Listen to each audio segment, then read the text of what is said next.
What is up, team? And welcome back to the Technical Foul Podcast. You're not joined by the three of us today. Sanders got called away to work.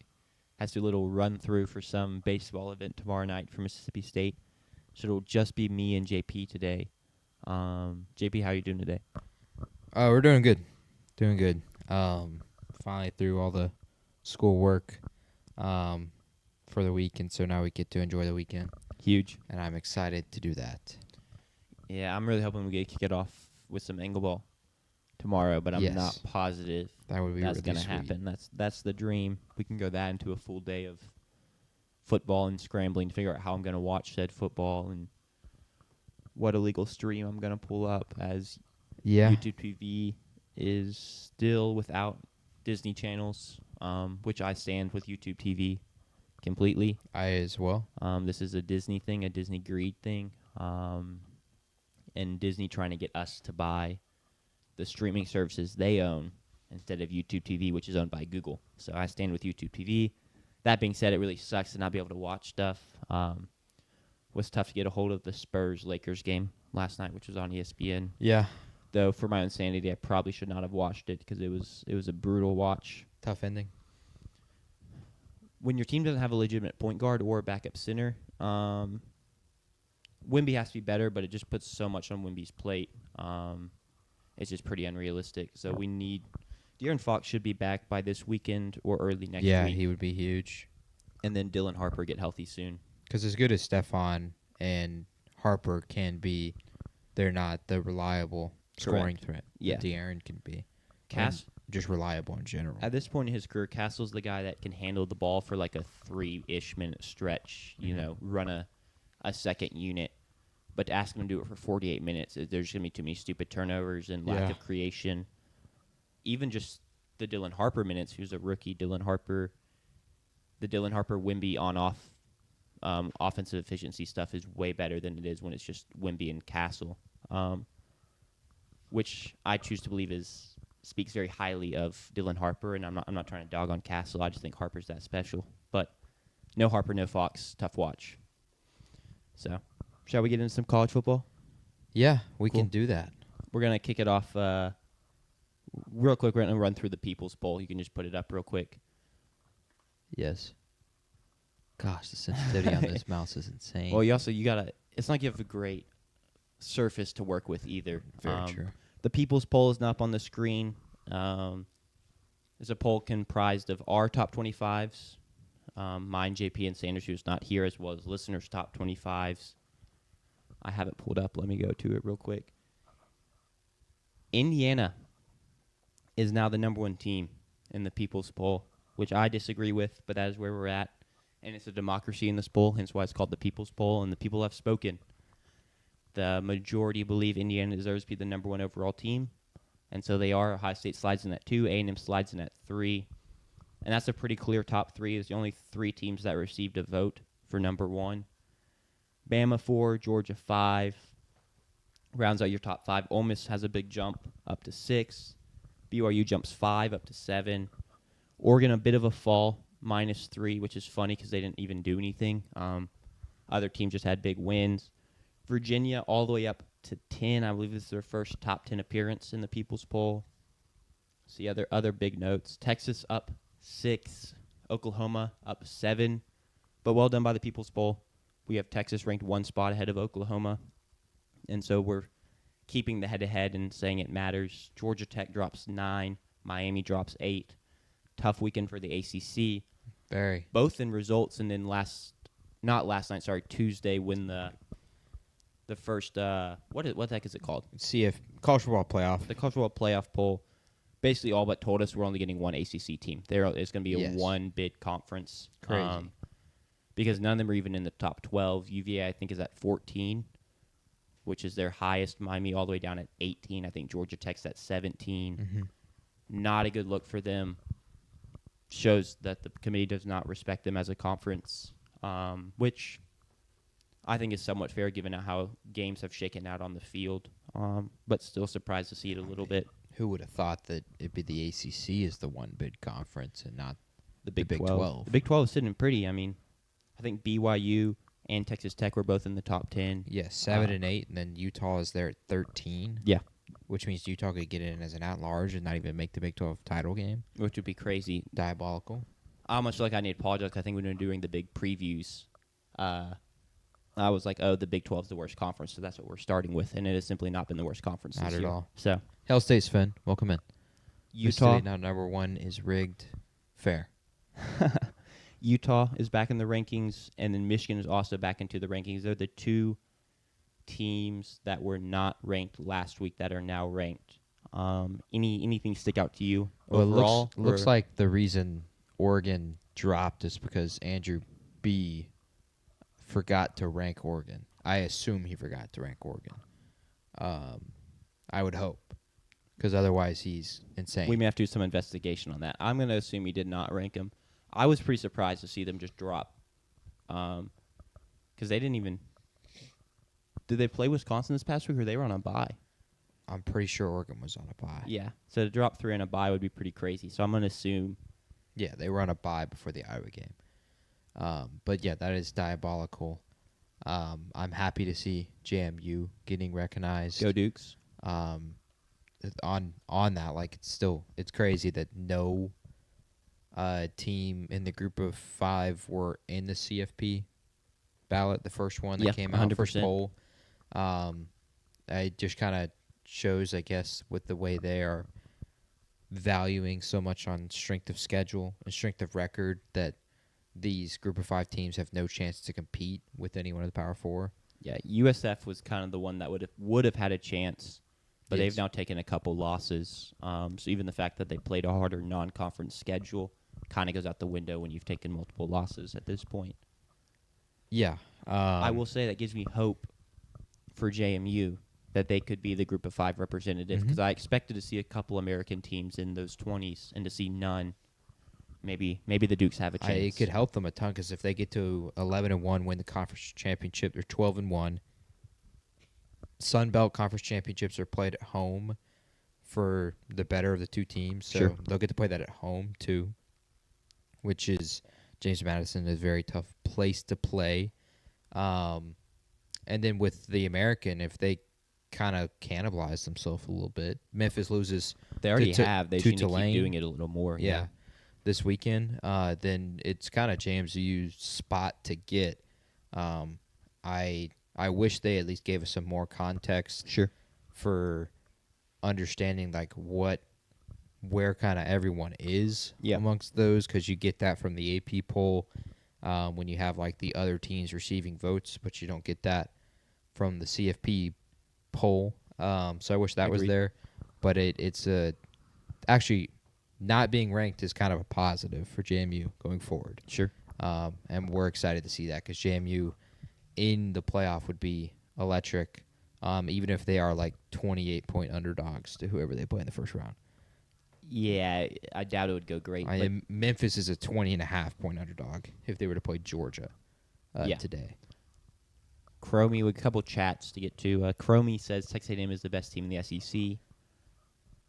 The college football playoff rankings would agree with you. The People's Poll would agree with you. I would agree with you, at least from a body of work standpoint. And then Sven is talking about how Notre Dame, which I think this was probably the biggest talking point, which kind of ties into the whole ACC not being respected as much as some people thought. Notre Dame being ranked above Miami was the craziest thing, in his opinion, about the most recent or the first playoff rankings reveal. Do you have any thoughts on that? Well, 6-2, 6-2, so same record. Of course, Notre Dame has the loss to Miami and Texas A&M, and then Miami has the loss to Louisville, who is still ranked highly, 15th, and then the loss this past weekend to SMU. So it is kind of shocking, point blank.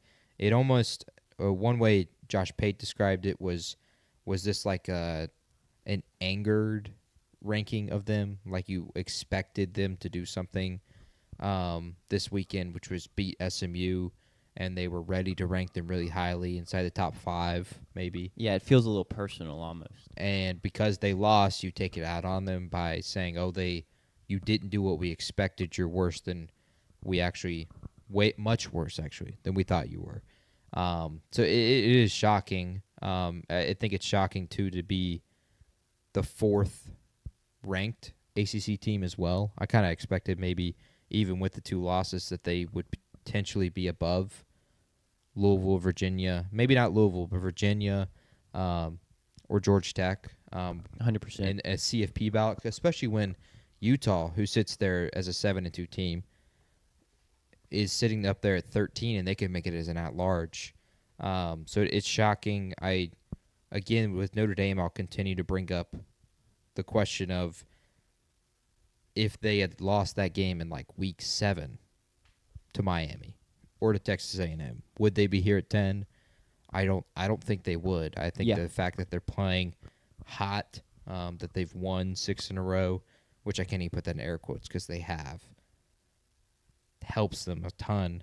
And they just went out, they're in. And they should win out given their schedule remaining. They play Navy, I'm pretty sure, this weekend. And then, like, the only other tough game is Stanford. At Stanford, though. Yeah. Which is a tough place to play, Florida State learned. So I mean, it's shocking. The cross-country trips are just a little rough. I mean, UVA just beat Cal, and it was their first time ever winning in the Pacific time zone. So shout out to them for that. But I agree. I think the biggest thing to me is the difference was so large. It's like 10 and 18. I thought they would at least be a lot closer, even if Notre Dame was ahead. Because, yeah, I mean, I agree. I think they factor in that largely subconsciously, but the fact that those losses were, week 1 and 3 of the season, they were to really, really good teams. Miami has the head-to-head. You have to go play at Miami. Yes, Vin, the Stanford thing was mainly in jest. They're a pretty bad team. But I'm more so just shocked that Notre Dame's already inside the playoff picture, too. I thought they'd maybe be at like 13 or 14 and at least put some pressure on them to like have to prove some stuff. But in the committee's eyes, they don't really have anything else left to prove. It felt like they were going to be at least have to get over the barrier to entry, which would be Miami. Meaning that if Miami had the same record, there was no way they were in because Miami had the head-to-head. And that may end up becoming a thing for a lot of teams. Like OU may have the barrier to entry being Texas. Georgia may have the barrier to being for one, the SEC championship because of Alabama, but 2, a first-round bye. But that clearly isn't going to be the case for Notre Dame. And it's confusing because it's the case in a few other spots. Like it's going to be the case, it feels like, for Louisville, having Virginia above Louisville when Louisville has a win over Miami. So it's a little confusing, conflicting, but it is people I agree. at the end of the day. So they are going to have varying opinions as you go down a list. Correct. For whatever reason. But because like when you have Alabama still above Georgia, which I'm completely fine with, and much of people agree. Yeah. But like you said, there's such a large discrepancy between Notre Dame and Miami with the exact same record. It's kind of shocking. That being said, and this will be the final thing I add, we can wrap up and start getting to the specific game previews. I struggle to feel sympathy for Miami because I know Louisville's a good team, SMU's a solid team, but with the way we were gassing you up to start the season and how you started off your season, losing both of those games is just pretty inexcusable, especially the way you have lost them with all the turnovers.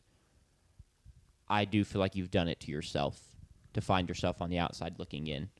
Not even really just the outside looking in. It just kind of feels like it's over for you at this point, barring some absolute miracle circumstances and you find your way into the ACC championship game, which legitimately would be miracle circumstances to make that happen at this point. But yeah, I don't feel too bad about it. Maybe I don't completely agree, but you put your fate in the hands of the committee by losing those 2 games, and this is how the cookie crumbled. Yeah, I'm curious to see how they'll respond. Like, are they going to give up like Penn State did? Yeah. Throughout the rest of the season, they host Syracuse this weekend. Down there in Miami, are they going to give up on that game? Now it's like an 18-point favorite. Oh, 28-point favorite. Syracuse is especially terrible. I mean, especially when you factor in they're playing a backup QB. Angeli was actually playing well to start the season, and since they've lost him, they've lost any sort of momentum or competitiveness that they've had.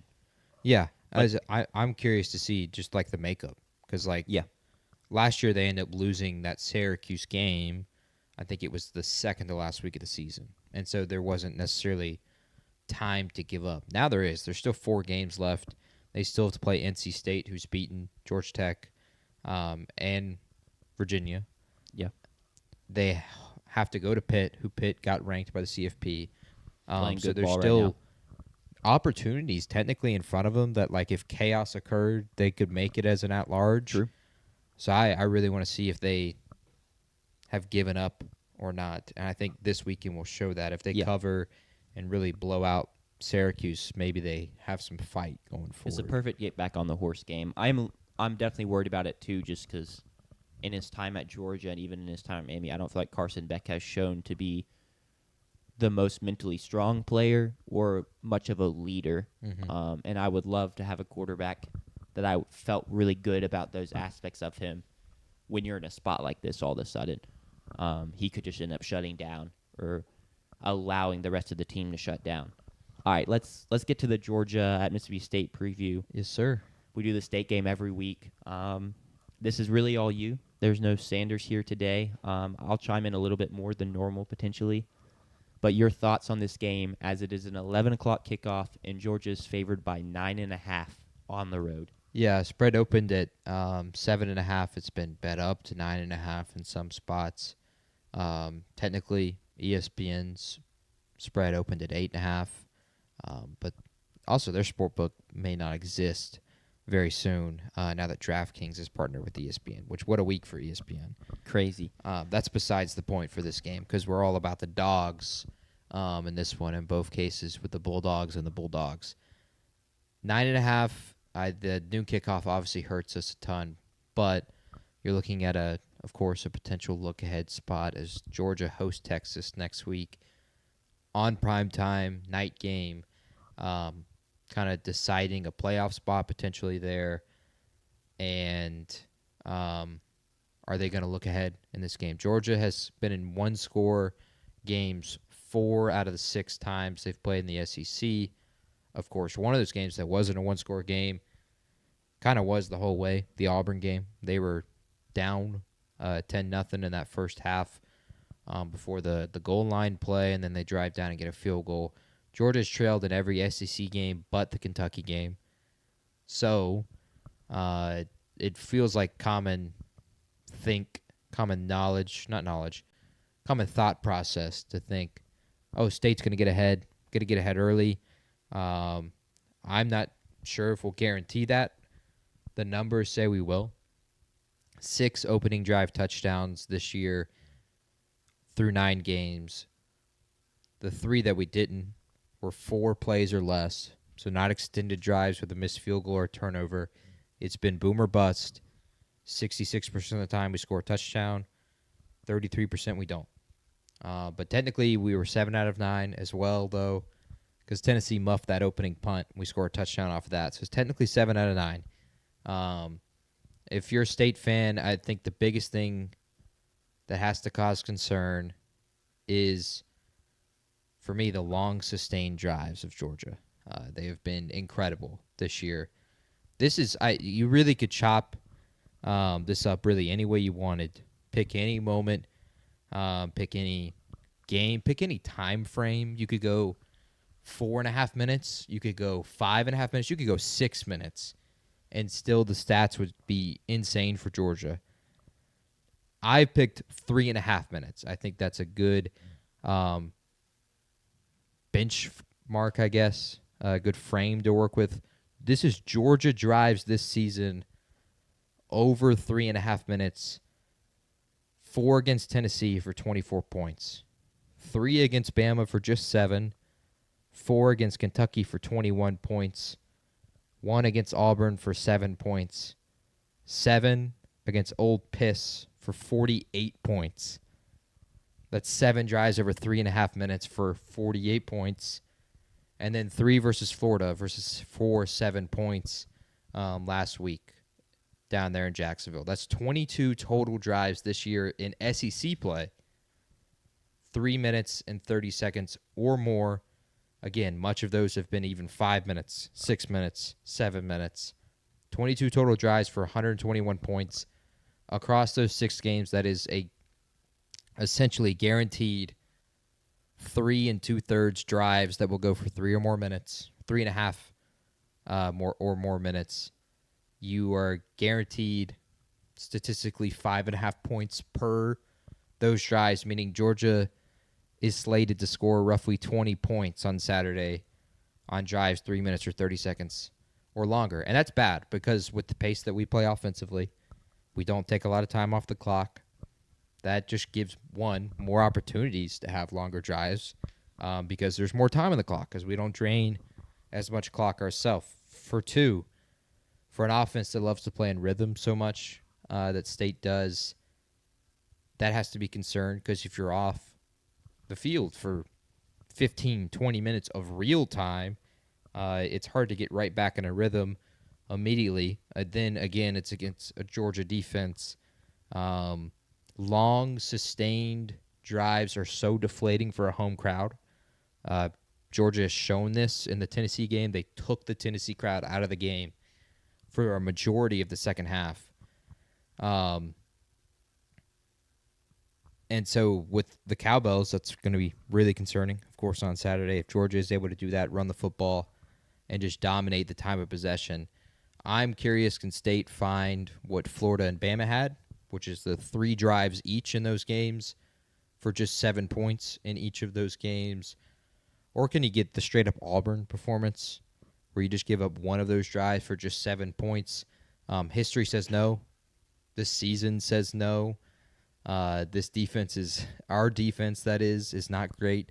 Statistically, has not been great. State is giving up 174 yards per game on the ground. That's bottom 30 in college football. Georgia, of course, runs the ball a ton and can run the ball really well with Nate Frazier, Chauncey Bowens. Positives though. For State, Georgia can be beat through the air. Of course, they've been in the one-score games. Georgia has given up 224 per game through the air. The one-score games, 5 out of the 6, or 4 out of the 6 have ended in one score. 5 out of the 6 has been close the whole way. So, they've trailed in every game but the Kentucky game. You're guaranteed to have more points than Georgia, meaning you're guaranteed to have a chance to win. That is how that works. It has to be Brennan Thompson. It has to be Anthony Evans. Fluff, Devon, dominate them offensively, and don't go cold because that's what happened against Texas. You went cold in the fourth quarter. Your last 2 drives are 3 and outs. Texas gets right back in the game. It happened even against Tennessee. We get the ball with a chance to go score and take the lead. We don't get down there and score, and over time, we're stopped on the goal line. You can't go cold. You got to keep throwing punches, keep throwing haymakers, keep hitting big plays. I think a large part of that is we've got to shake up how we attack. Kirby Smart is going to study the crap out of us. He will know what we like to do, what we love to do, and he will take a few of those things away. Because he's that good defensively. He'll get his guys in the right spot. And even though that they've given up a ton of yards, he's going to have his dogs ready.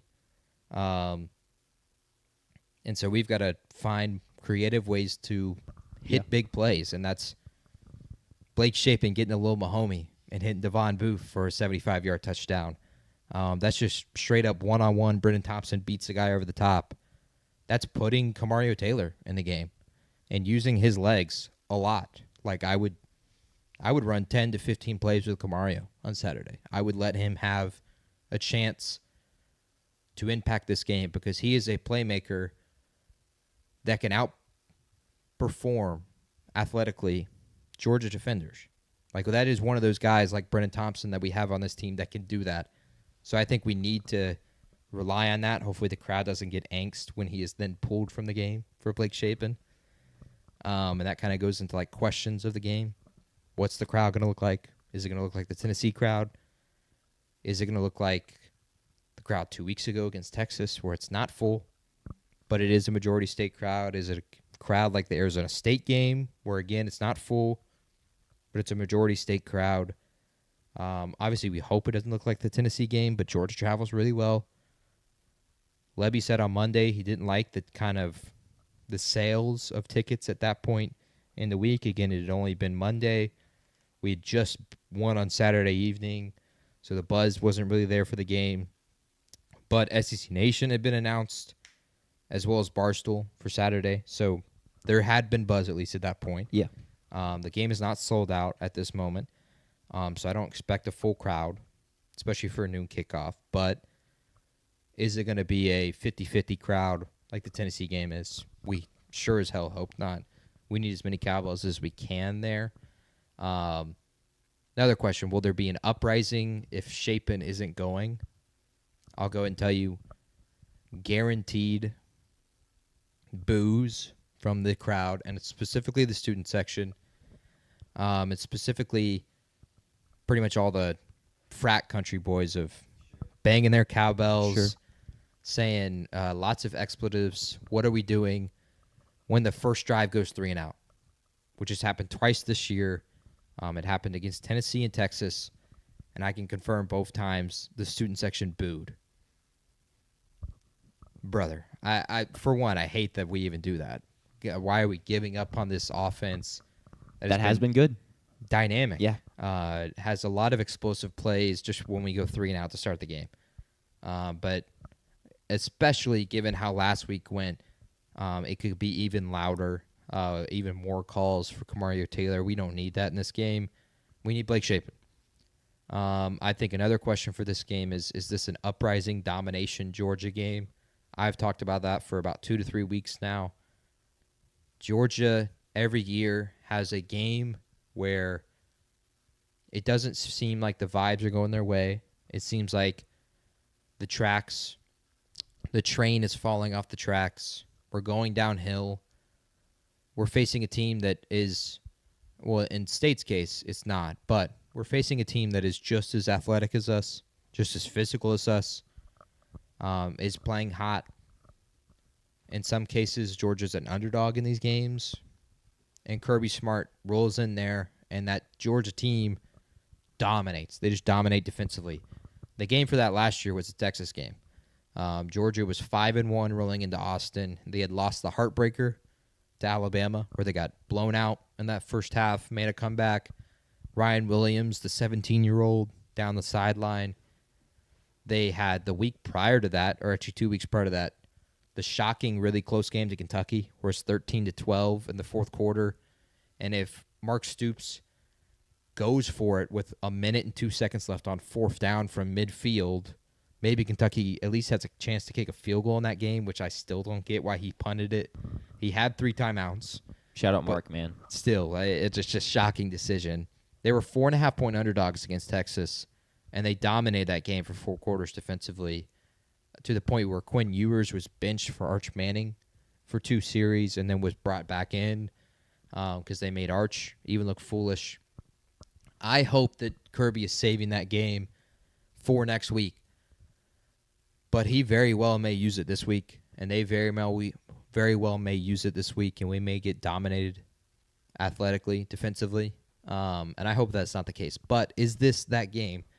It is still in the cards for Georgia, and of course, does the look ahead affect Georgia, which last year it did. They had it twice last year. They had a 41-31 victory over State when Michael Van Buren, Mr. President, kind of had a really good offensive performance against Georgia. It was the week before they played Texas, and that game was a lot closer than it should have been. State covered the spread very comfortably. And then the other one was when Haynes King rolled into town, and they played Haynes King. They played Georgia Tech the week before the SEC championship, playing Texas once again, and it was 44-42 in an 8 overtime classic.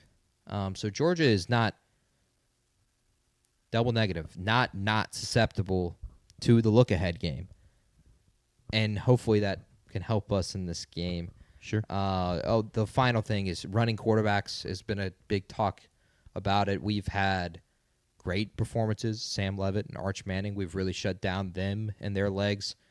But, of course, Taylor Green cooked last week, but Taylor Green's a different animal. I'd argue maybe the comp might be like Marcel Reed. Marcel Reed kind of got what he wanted, especially in the second half, running the football, scores a touchdown. What does Gunnar Stockton do? I'm really curious to see how that goes. But those are kind of all my thoughts. Now we can get into picking this game. Yeah.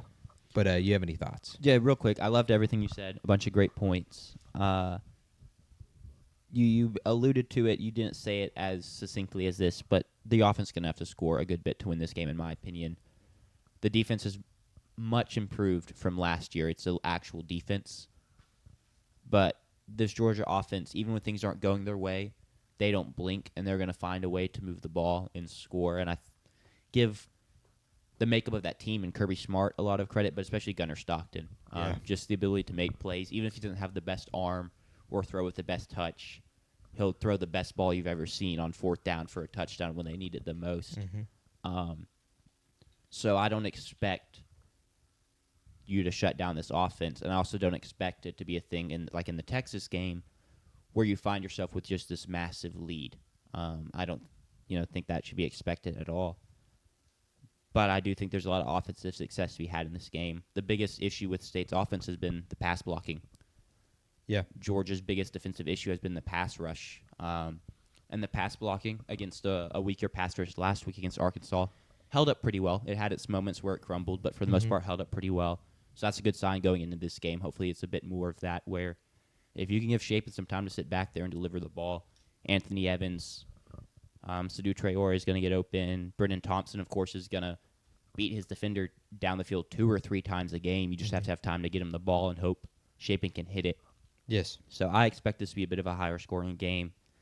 And the last thing is, and I know this is falling on deaf ears, but trust Lebby, trust Shapen. They've gotten you this far. I know there's been heartbreaking losses, but look at the numbers Shapen in this offense has put up. And I know Kamara is so exciting, and I know he's the future. But as someone from the outside looking in, it kind of pisses me off that Shapen and the offense may get booed off the field after their first drive if it doesn't go well. Yes. With everything Shapen has done and all the deep shots he's hit, all the big plays he's made, it just frustrates me a little bit. But that's what I have. We can get into picking this game now. It frustrates me too, because when the crowd is electric and celebrates as much as they do when something good happens, it's just I hate that part of the people that claim they are sports fans. Sure. Because there's just too many examples of that. That was a huge example shown last night in our student section in the basketball game when we're trailing North Alabama. I get it. We're not happy with how that is going, but you can't boo and you can't say oh, that guy's a scrub, when then 5 minutes later you're going crazy because he makes a huge play defensively. Yeah, completely agree. And the same for Blake. If you're going to boom as much as you did for the interception, I don't know if you get the right to cheer him on as much as you do when he makes the Mahomie play to Devon Booth or something. In my opinion, if you're the fan of the team, there's almost zero reason to ever boo. Agreed. Because you've put on the colors. In my eyes, you've committed to supporting that team no matter what happens. So especially for something so trivial as a 3-and-out to start the game. Yes. To boo that is just insane to me. Makes zero sense. I'm trying to give an example of something I would boo for. If you kicked a field goal on second down 4 with a minute left or something like that. Yeah. I don't know. It has to be something pretty egregious for me to be willing to boo. Absolutely. And for someone that is put on your team's uniform and is going out there to try and win you the game, and it doesn't go their way, but he's trying his hardest, I struggle to find a reason to boo that. Yeah, the basketball thing's especially crazy here, so I agree. It's literally the first game of the season, but it is what it is. All right. We can get into picking it. and this week it is my turn to pick It is first. your turn to pick first. I'm currently the leader in our college football pick'em here at Technical Foul, sitting at 34-30. Sanders sits at 32-32. He's not here, but he has already made his picks. He made his picks after I made mine, so he went second. So Jack will get to go last. Yep. And this legitimately, we are starting to come to the time when I may have to make Yes. some alternate pick because I'm down by You're 8, six games back. 6 games back and not tons of time. So I may have to, and if I do, I'll make that very clear. And I'm going to try not to do that because I don't think that's really fair in the spirit. I should make the picks how I think it's going to happen, but you never know. But yeah, make your pick, JP. I will. We have picks from Sven. He's got Mississippi State going 35-27, saying Georgia is dead last in sacks. If Shapen stays in the pocket, a dead last in sacks, I guess, in the SEC. I'd hope it's the SEC. It's got to be SEC. UGA is in for a long game, and Thompson and Evans will curve them up, he says. And Nate Frazier is a no factor in UGA's running game, way under 500 yards. Well, fair. Nate Frazier is not the lead back, though. Chauncey Bowens is the guy for that. Sven's got it. Sorry, ahead. They're in sacks per game. They're the worst Power 4 team. Okay. They have 0.7 sacks per game, which is 132nd in the country in all FBS teams. The 3 teams, they're tied with Charlotte at 0.7. South Alabama, Air Force, and Georgia Southern record 0.6 sacks per game. Crazy. So they're pretty damn near last in the country. Well, advantage Mississippi State. Sven has it 35-27 State. I have the same margin. I'm going to go 44-36. Dogs, I think it's a shootout. Lights out from both sides. It just profiles that way. Both these defenses aren't that good, and the offenses have firepower both ways. The long extended drives scare.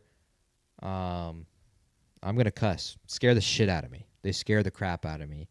And this is, I'm a guy who really likes Georgia. I picked Georgia when the SEC. I still feel that way. But I, of course, want my dogs to win this week and not the other dogs. But the long extended drives scare me. When the ball is being handed off to Chauncey Bowens and Nate Frazier, and they're kind of getting whatever they want, I am scared that we can't respond when we finally get back out there 15 to 20 minutes. But I think we'll throw enough punches. I think that crowd's going to be electric, and I think it'll make a difference in this game. And it is probably the best opportunity Jeff Lebby will ever have to beat Georgia, to beat that logo. Yeah, that's fair. That's crazy, but fair. It is exactly how I felt about the Texas game 2 weeks ago. It is the best chance to beat that team, that logo, that coach in your building. Go get it done. I think Lebby gets it done. I'm going to take State to win and cover, of course. The spread is 9.5. That's a baloney spread, by the way.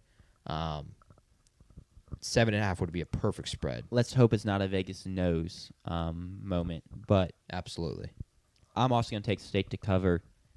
I'm not going to pick a win because I know this is not the best Georgia team we've seen, but to beat this Georgia team, you still have to play pretty darn near a complete 60 minutes and a clean 60 minutes, and that's something State hasn't really done in an SEC game. Even in the Arkansas game, there were bad stretches. Arkansas just responded with even worse stretches on their own. So I think you're going to be able to keep it close. You're going to be able to score a lot. But I'm just going to trust Gunnar Stockton and Kirby Smart to pull out a close victory. But I agree, 9.5 is pretty steep. I love taking that all day. Yep. And, hey, I'm predicting a one-score game, it takes one play to flip it just like that, and it's a State victory. Absolutely. That's why this 9.5 spread makes no sense, because backdoor cover is just wide open. Correct. For Mississippi State. But again, who knows? Vegas might know. Sanders has also picked Mississippi State to win and cover. No shocker there. And that is it for this game and the Dogs. And we will go now to our second team on the pod, as Jack has a revealing to make. Sadly, Sanders isn't here to also support, but if Sanders were here, he would be wearing this shirt as well. This is officially a BYU pod as much as it is a Mississippi State pod. Go Cougars. We are now on to our second game. The game that will be kicking off at the exact same time. College game day is in Texas Tech in Lubbock for the first time since 2008. Yeah. First time since the Texas Longhorns lost. At the time, Texas was number 1 in the country, number 6 in the country. Texas Tech in Lubbock, a night game with Michael Crabtree having a game-winning touchdown late in that game. I was 6 at the time, and Jack was 4. I was 4, yeah. So we don't remember that game whatsoever. But anytime I watch a best college football moments of the 21st century, It is there, it is there. 100%. Jack, go ahead, take it away, sir. Yeah. Thank you. Texas Tech is favored by 10.5. I believe the spread has climbed a little bit. It's a tough spot for BYU. It's their toughest matchup. And the things that immediately stick out to me is I'm trying to think how I want to phrase this. The importance that it is for BYU to not get overwhelmed at the line of scrimmage, which, to their credit, the offensive line has been playing fantastic this season, especially in the run-blocking game. But this Texas Tech front line with Romello Height, David Bailey, even Jacob Rodriguez behind him, it's a whole different animal. And so I'm worried that if the offensive line gets overwhelmed, you're not going to be able to get L.J. Martin the ball. You're not going to be able to get Chase Roberts and Parker Kingston, your skill guys that are very good, even the chance to go win you this game. I'm not saying it's going to happen. The BYU O-line has played well this season, like I've already said. It's just a whole different animal. And then also on the other side of the ball, Texas Tech O-line is very good. The weakness of the BYU defense is their pass rush. They typically have to blitz to get pressure home, and pressure is something you want to get on Baron Morton because he does not thrive well under pressure. He's prone to make mistakes, and that's when you can take advantage of him.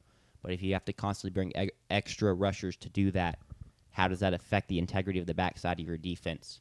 So this completely profiles as a line of scrimmage game to me, and I think a lot of it's going to come down to what does BYU have from a guts and execution standpoint. Like, can they deliver that again? Because that's what they're best at, honestly, is, Yeah. hey, we may not be the most talented team, but, man, the sum of the whole is greater than the sum of the parts, I should say. So do they have that kind of performance in them again? Yeah, it's something I've talked about a ton with BYU this year is they have just shown an ability to respond in moments you just wouldn't expect them to. And the Utah game, responding late in the fourth quarter, trailing in the Holy War, responding against Iowa State when you're down 14. This is a team that has done that all year. Scheduling dynamics-wise, this is a huge schedule dynamic game. Texas Tech is playing their 6th consecutive game in a row. BYU is off a bye.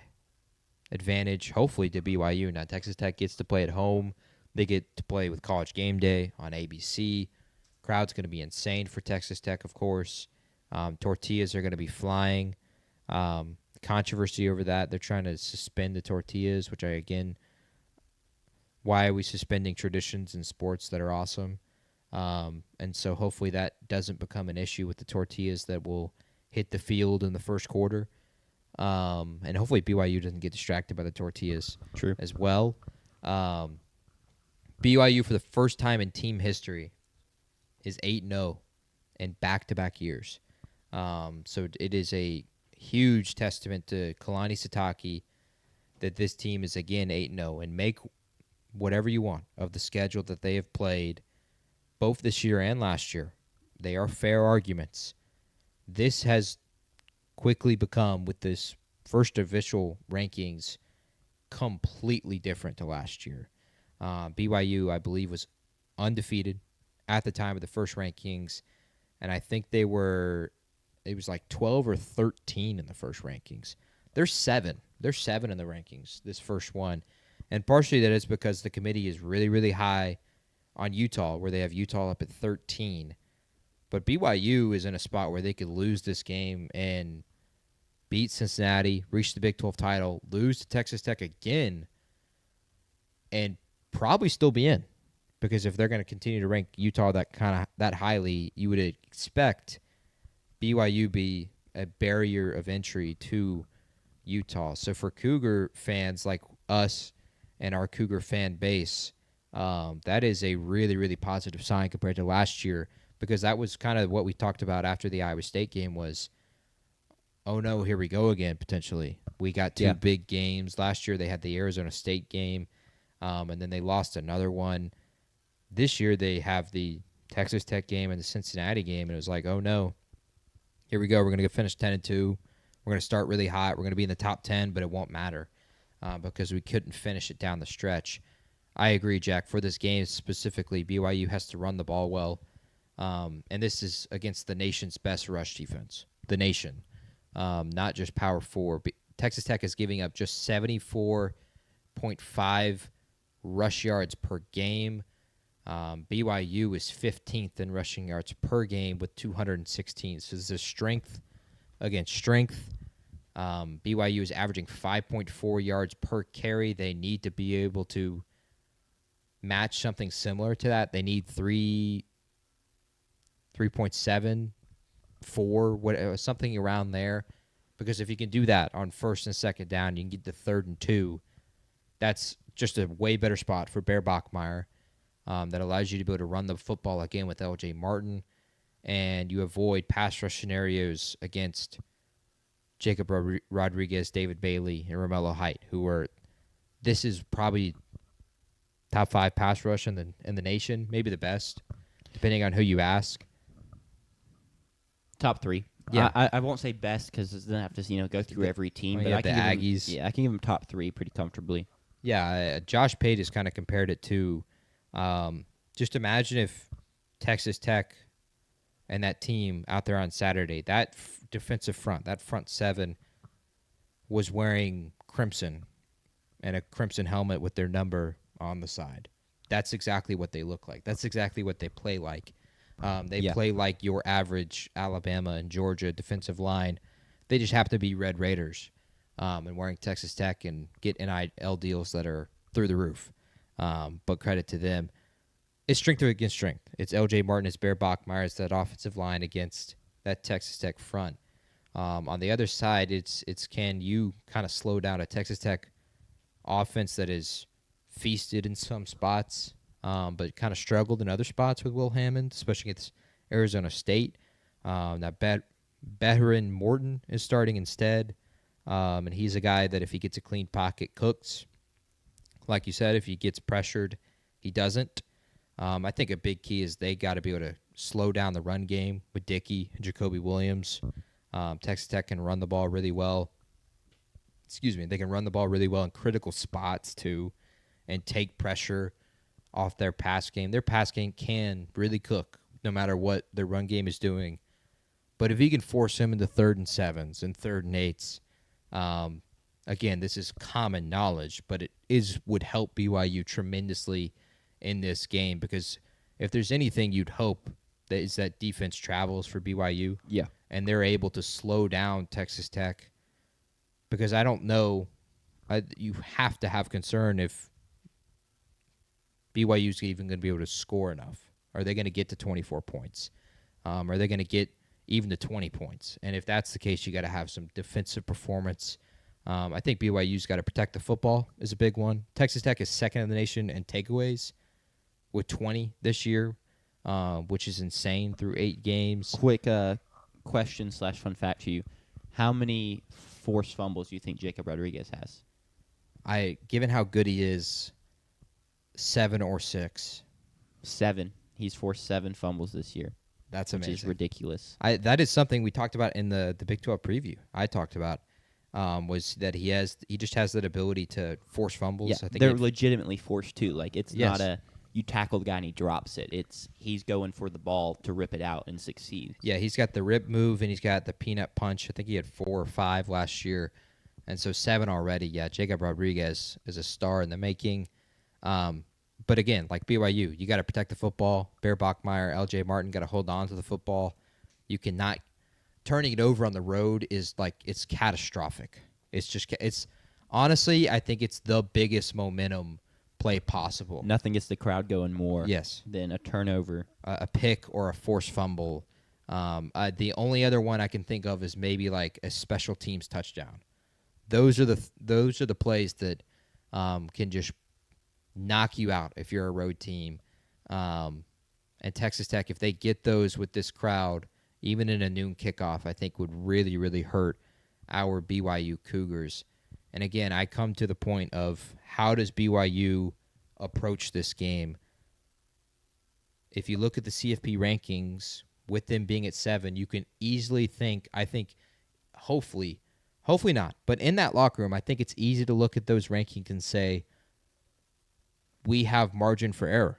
We can lose this game and beat Cincinnati, be in the Big 12 title game, and have our shot again. We have the ability to do what we did last year. I really, really hope they don't approach it that way because, personally, I would go for the kill shot. I would take this as my chance to go win this game, and then maybe you could lose in the Big 12 title game. I would go for the kill. I would try to knock out Texas Tech because if you win, Texas Tech will have 2 conference losses. Cincinnati only has 1, meaning technically you could go purposefully lose the Cincinnati game and guarantee you get to play Cincinnati again in the Big 12 title game if you win out. Sure. Which is insane. But no one's going to do that. Ever. Yeah. It makes no sense. But what if you rolled out some like cheap game plan for the Cincinnati game, having beaten Texas Tech, lose it on purpose, and then just roll out a completely different game plan in the Big 12 title game, go win it? I don't know. Yeah. No one's going to think that way. There's also a thing of like, go for the kill shot because it's college football. You could easily lose another game. But also, I just talked earlier about the show about how Miami fans can't be mad about where they rank because they put their fate in the hands of the committee. Mm-hmm. Right now, BYU has not put their hands in the fate of the committee. You start to lose a game or two, that's no longer the case. You put your fate squarely in the hands of the committee, and then it's solely up to them what happens to you. And it's not like it's not like the playoff committee has been favorable to the Big 12 in the past. Though it looks good this year, that could change. It could change very quickly. That could change. Yeah, like I said, I go for the kill shot because, like Jack's saying, you don't want to leave it in the hands of committee. So getting into picking this game, we've previewed it and talked a ton for our BYU Cougars. We're here in our BYU shirts. If State wasn't playing, maybe we would have made a trip out to Lubbock. Probably not. Maybe in future years. This is a BYU pod, and with me picking first, the spread is 10.5. Lubbock's about this. It's actually further because it isn't on the western side of Texas. 13.5-hour drive. Crud, man. Okay, maybe we wouldn't have done that.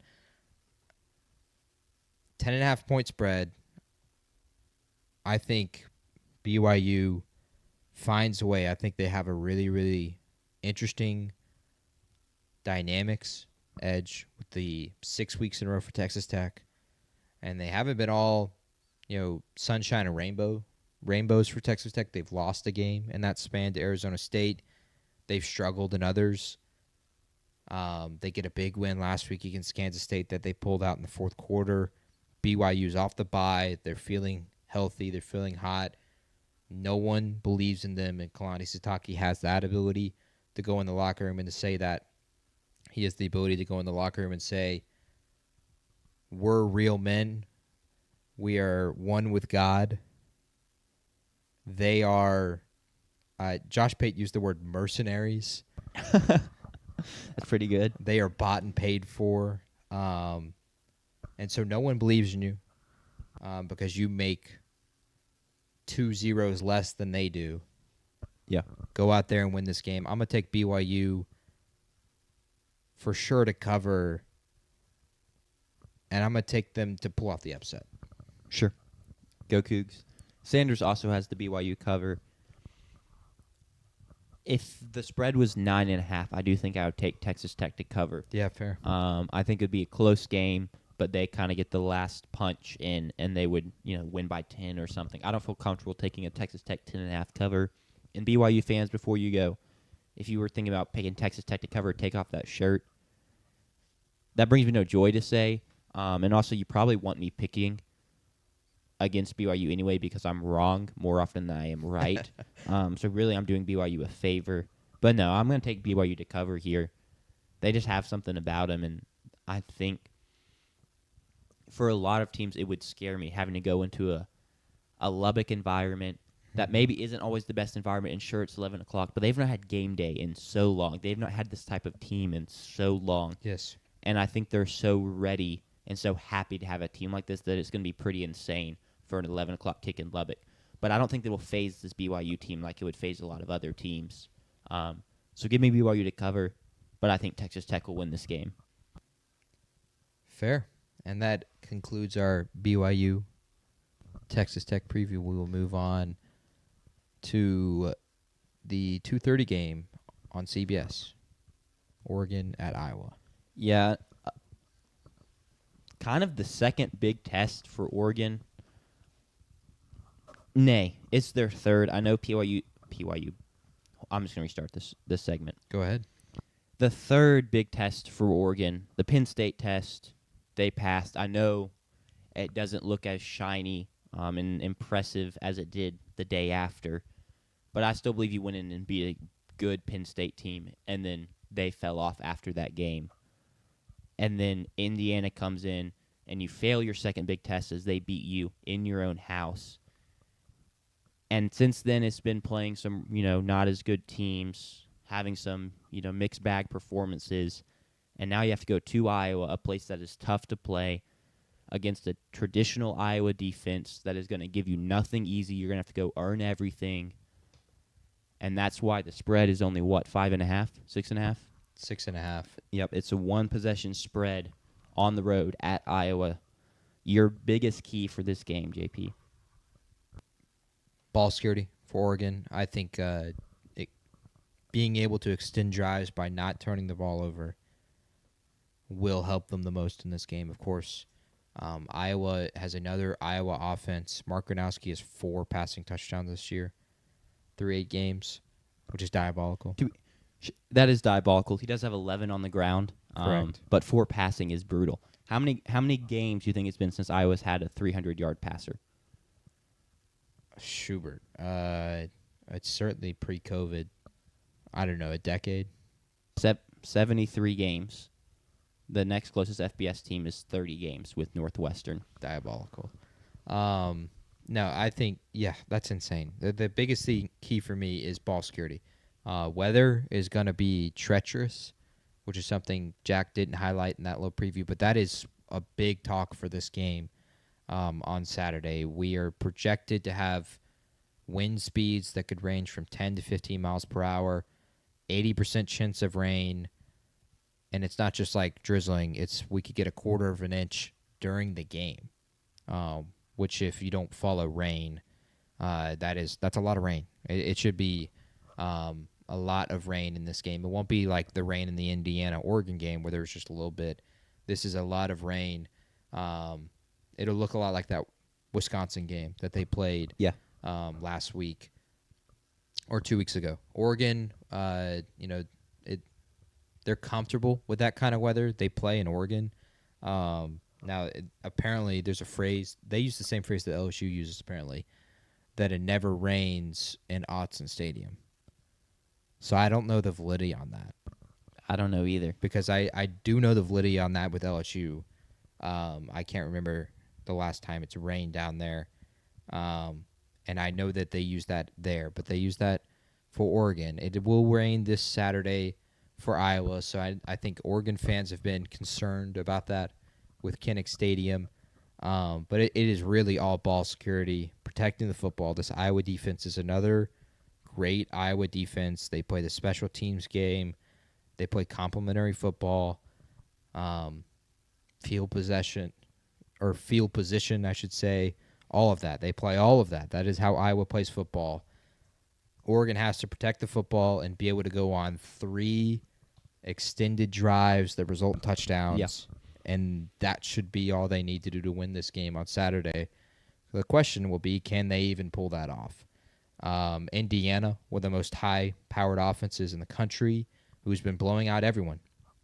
scored 20 points in Kinnick Stadium, 20-15. Yeah. So even Indiana and their high-powered offense could not get it going for a extended 4 quarters against Iowa. Oregon, we kind of view as a lesser offense a little bit clearly. They showed that in the Indiana game. You don't want to be in that same spot because Iowa can get 14 points on you and feel very comfortable with. If you asked Iowa fans, we scored 14 points on Saturday, how confident do you feel we win? They'd probably say 50-50. I Yeah. think they'd feel I that agree. confident considering the weather. So Oregon's guy, I think Oregon has to win the race. We can call this our race to 20 game. It's in my notes. It's the first thing I wrote in Okay. my thing is, can you get to 20-plus points? Yeah, go ahead on that. So I completely agree. We talked about Indiana going in there, and I did a lot of research on really both games, the Oregon game against Indiana and the Iowa game against Indiana, and just looking at how both teams held up. It's a common opponent. It's really both of their biggest tests of the season. Mhm. So I thought it was just a great litmus test. And it wasn't that Oregon, Indiana beat Oregon. I'd say Indiana looked like the better team, but it wasn't like I was like, oh, this Oregon team is bad. And then obviously Iowa also lost. But what Iowa did was, highly impressive against the Indiana team, and it shows me that's why I think it's going to be the race to 20 game. Because if Indiana only scored 20, and this Oregon team has a great rushing attack just like Indiana, and they can throw the ball around just like Indiana. But Iowa's just kind of foolproof in that regard. They're not going to give up explosive plays. They're going to make you earn it. They're probably going to force a turnover or two. Like you said, it's crucial that Oregon holds on to the football. Mm-hmm. So I don't even think points are going to be a premium this game. I think yards are going to be a premium, and Yeah. that's why turnovers are so important. Gronowski threw 2 picks in the Indiana game, so he also needs to be clean because if yards are going to be at a premium, the last thing you want to do is let someone have a 30-yard touchdown drive. That's going to be the difference in the game. Oh yeah, and it's likewise for Dante Moore in the Indiana game, the one game they lost. It's 20-20 in the fourth quarter. Tipped ball, pick 6, and then he has another pick driving down the field when it's 27-20 again. That's the difference in the game. That Oregon probably wins that in the fourth quarter, tied in a game against Indiana, but Dante Moore turns the ball over. So I agree completely. 100%. Obviously, a pick 6 would probably be the turning point in the game. Yeah. But really, any turnover on your own side of the field will really, really affect this game. Arm punts, which a lot of people love, I don't think matter as much. And so maybe that could be a bad luck stat when you look at this game on Sunday. But, yeah, turnovers, I agree. 100%. So critical to this game. I can't wait. Kinnick Stadium is going to be great. It's another pretty solid game on CBS. They haven't gotten as many as we, would have hoped. We all miss SEC on CBS because Of course. it's electric, and instead they have to go to what was the game last week? It was Indiana, I think, at Wisconsin, or 2 weeks ago. Crazy. It's just like this is a bad game. This one will hopefully live up to the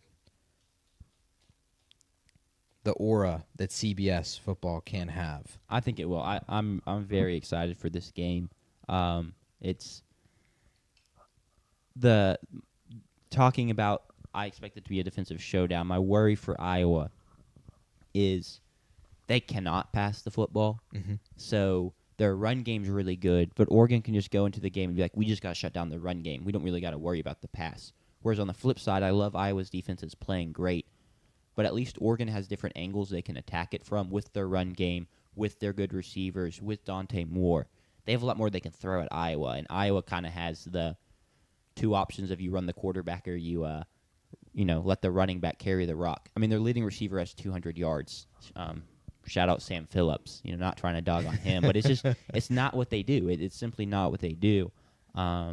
So I wonder if Dan Lanning and Oregon go, we are totally fine with this being a race to 20 game because we think we can win the race to 20.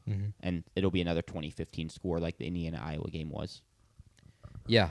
We can get into picking this one. Let's do it. I just want to throw it out there because it's the only time, unless Iowa wins, we'll ever get to mention this, but Iowa has playoff hopes.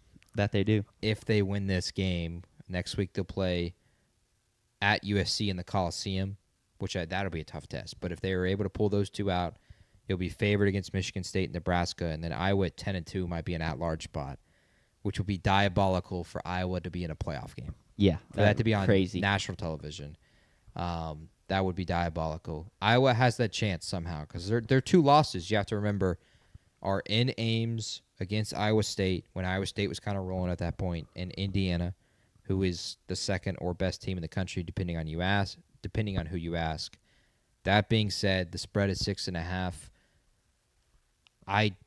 If there's like a list of head coaches in college football that I just trust in spots like this, the list is really, really short. Kirby Smart, Kalen DeBoer if it's at home, which we'll get into next week with Oklahoma. Yeah. And Dan Lanning.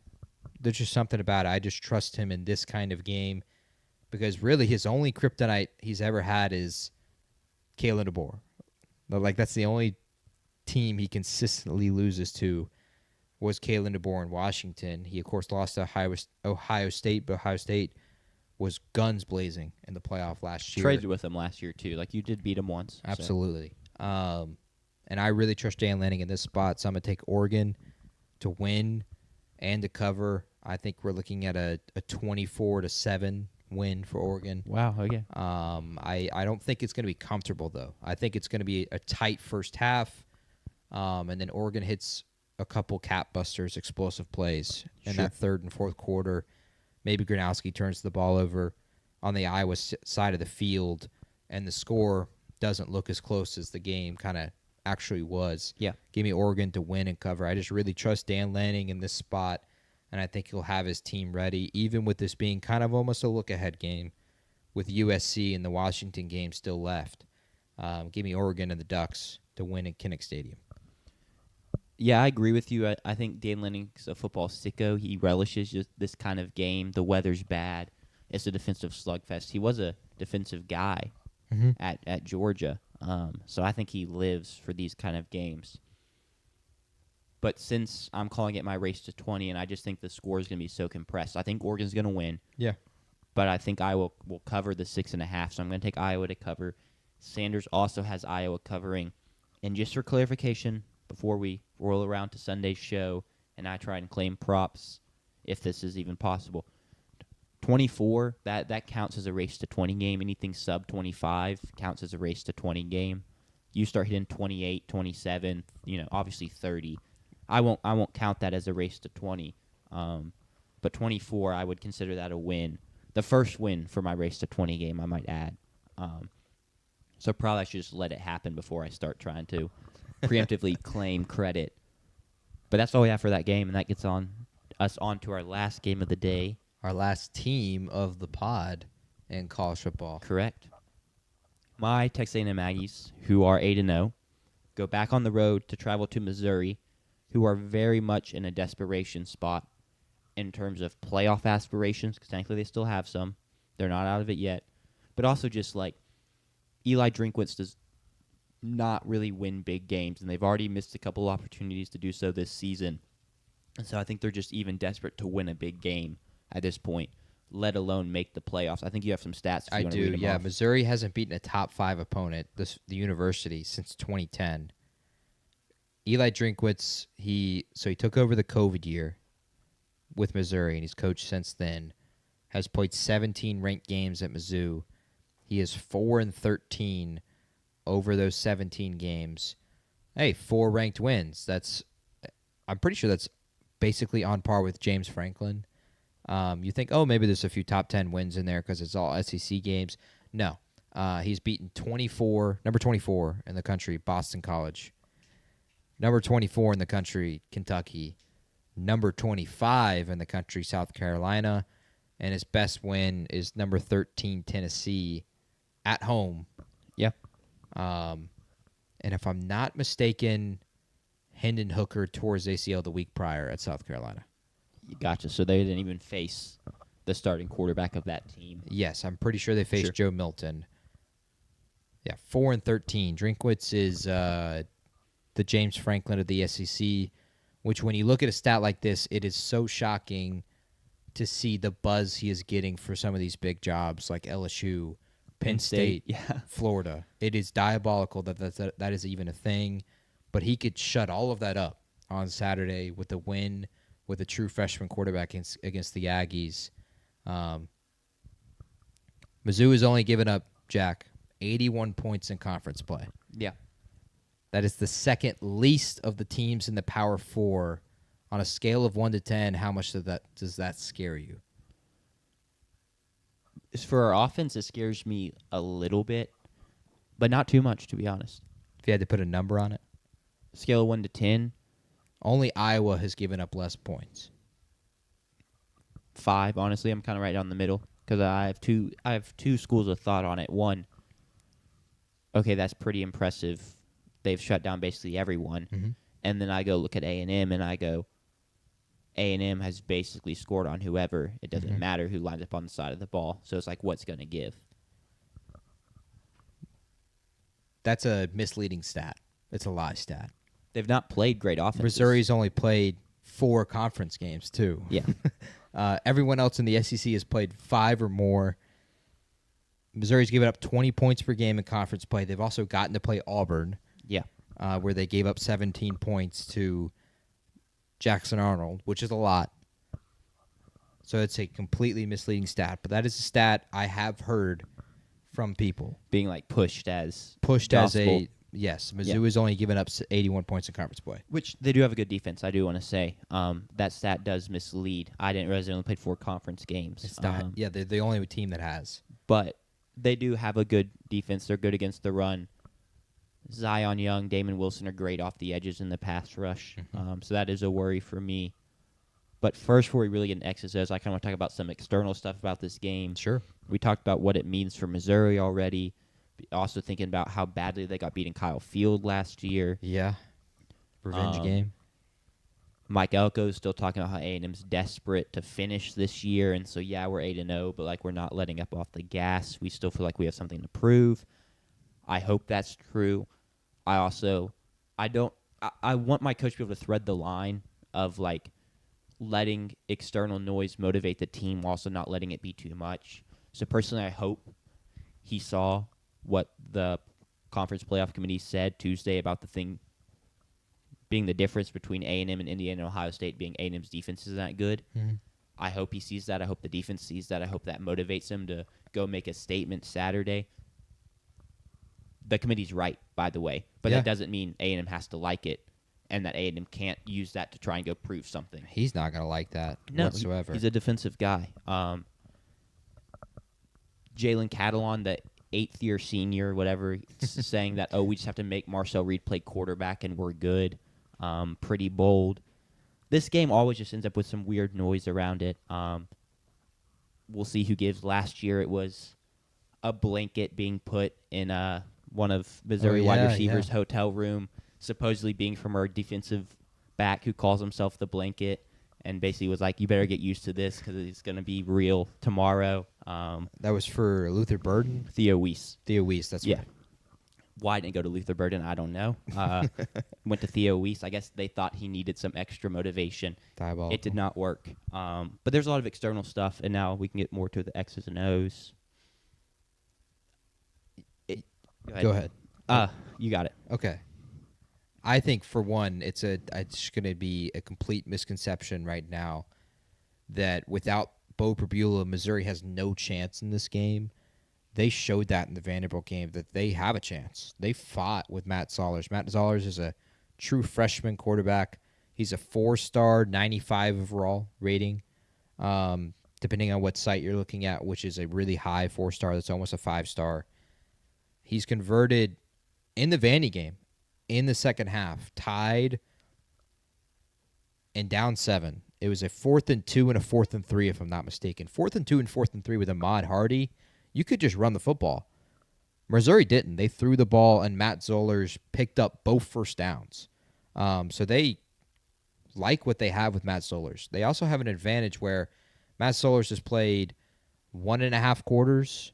So A&M has no tape on a true freshman quarterback. Well, they have no clue what it's going to look like. Yeah, I mean, Mike Elko was talking about going and watching his high school tape to try and get ready for the game because That's what you got. High school tape can be deceiving as well. Correct. We've Very. seen Bryce Underwood's high school tape, and then now we've seen what he's done at Michigan.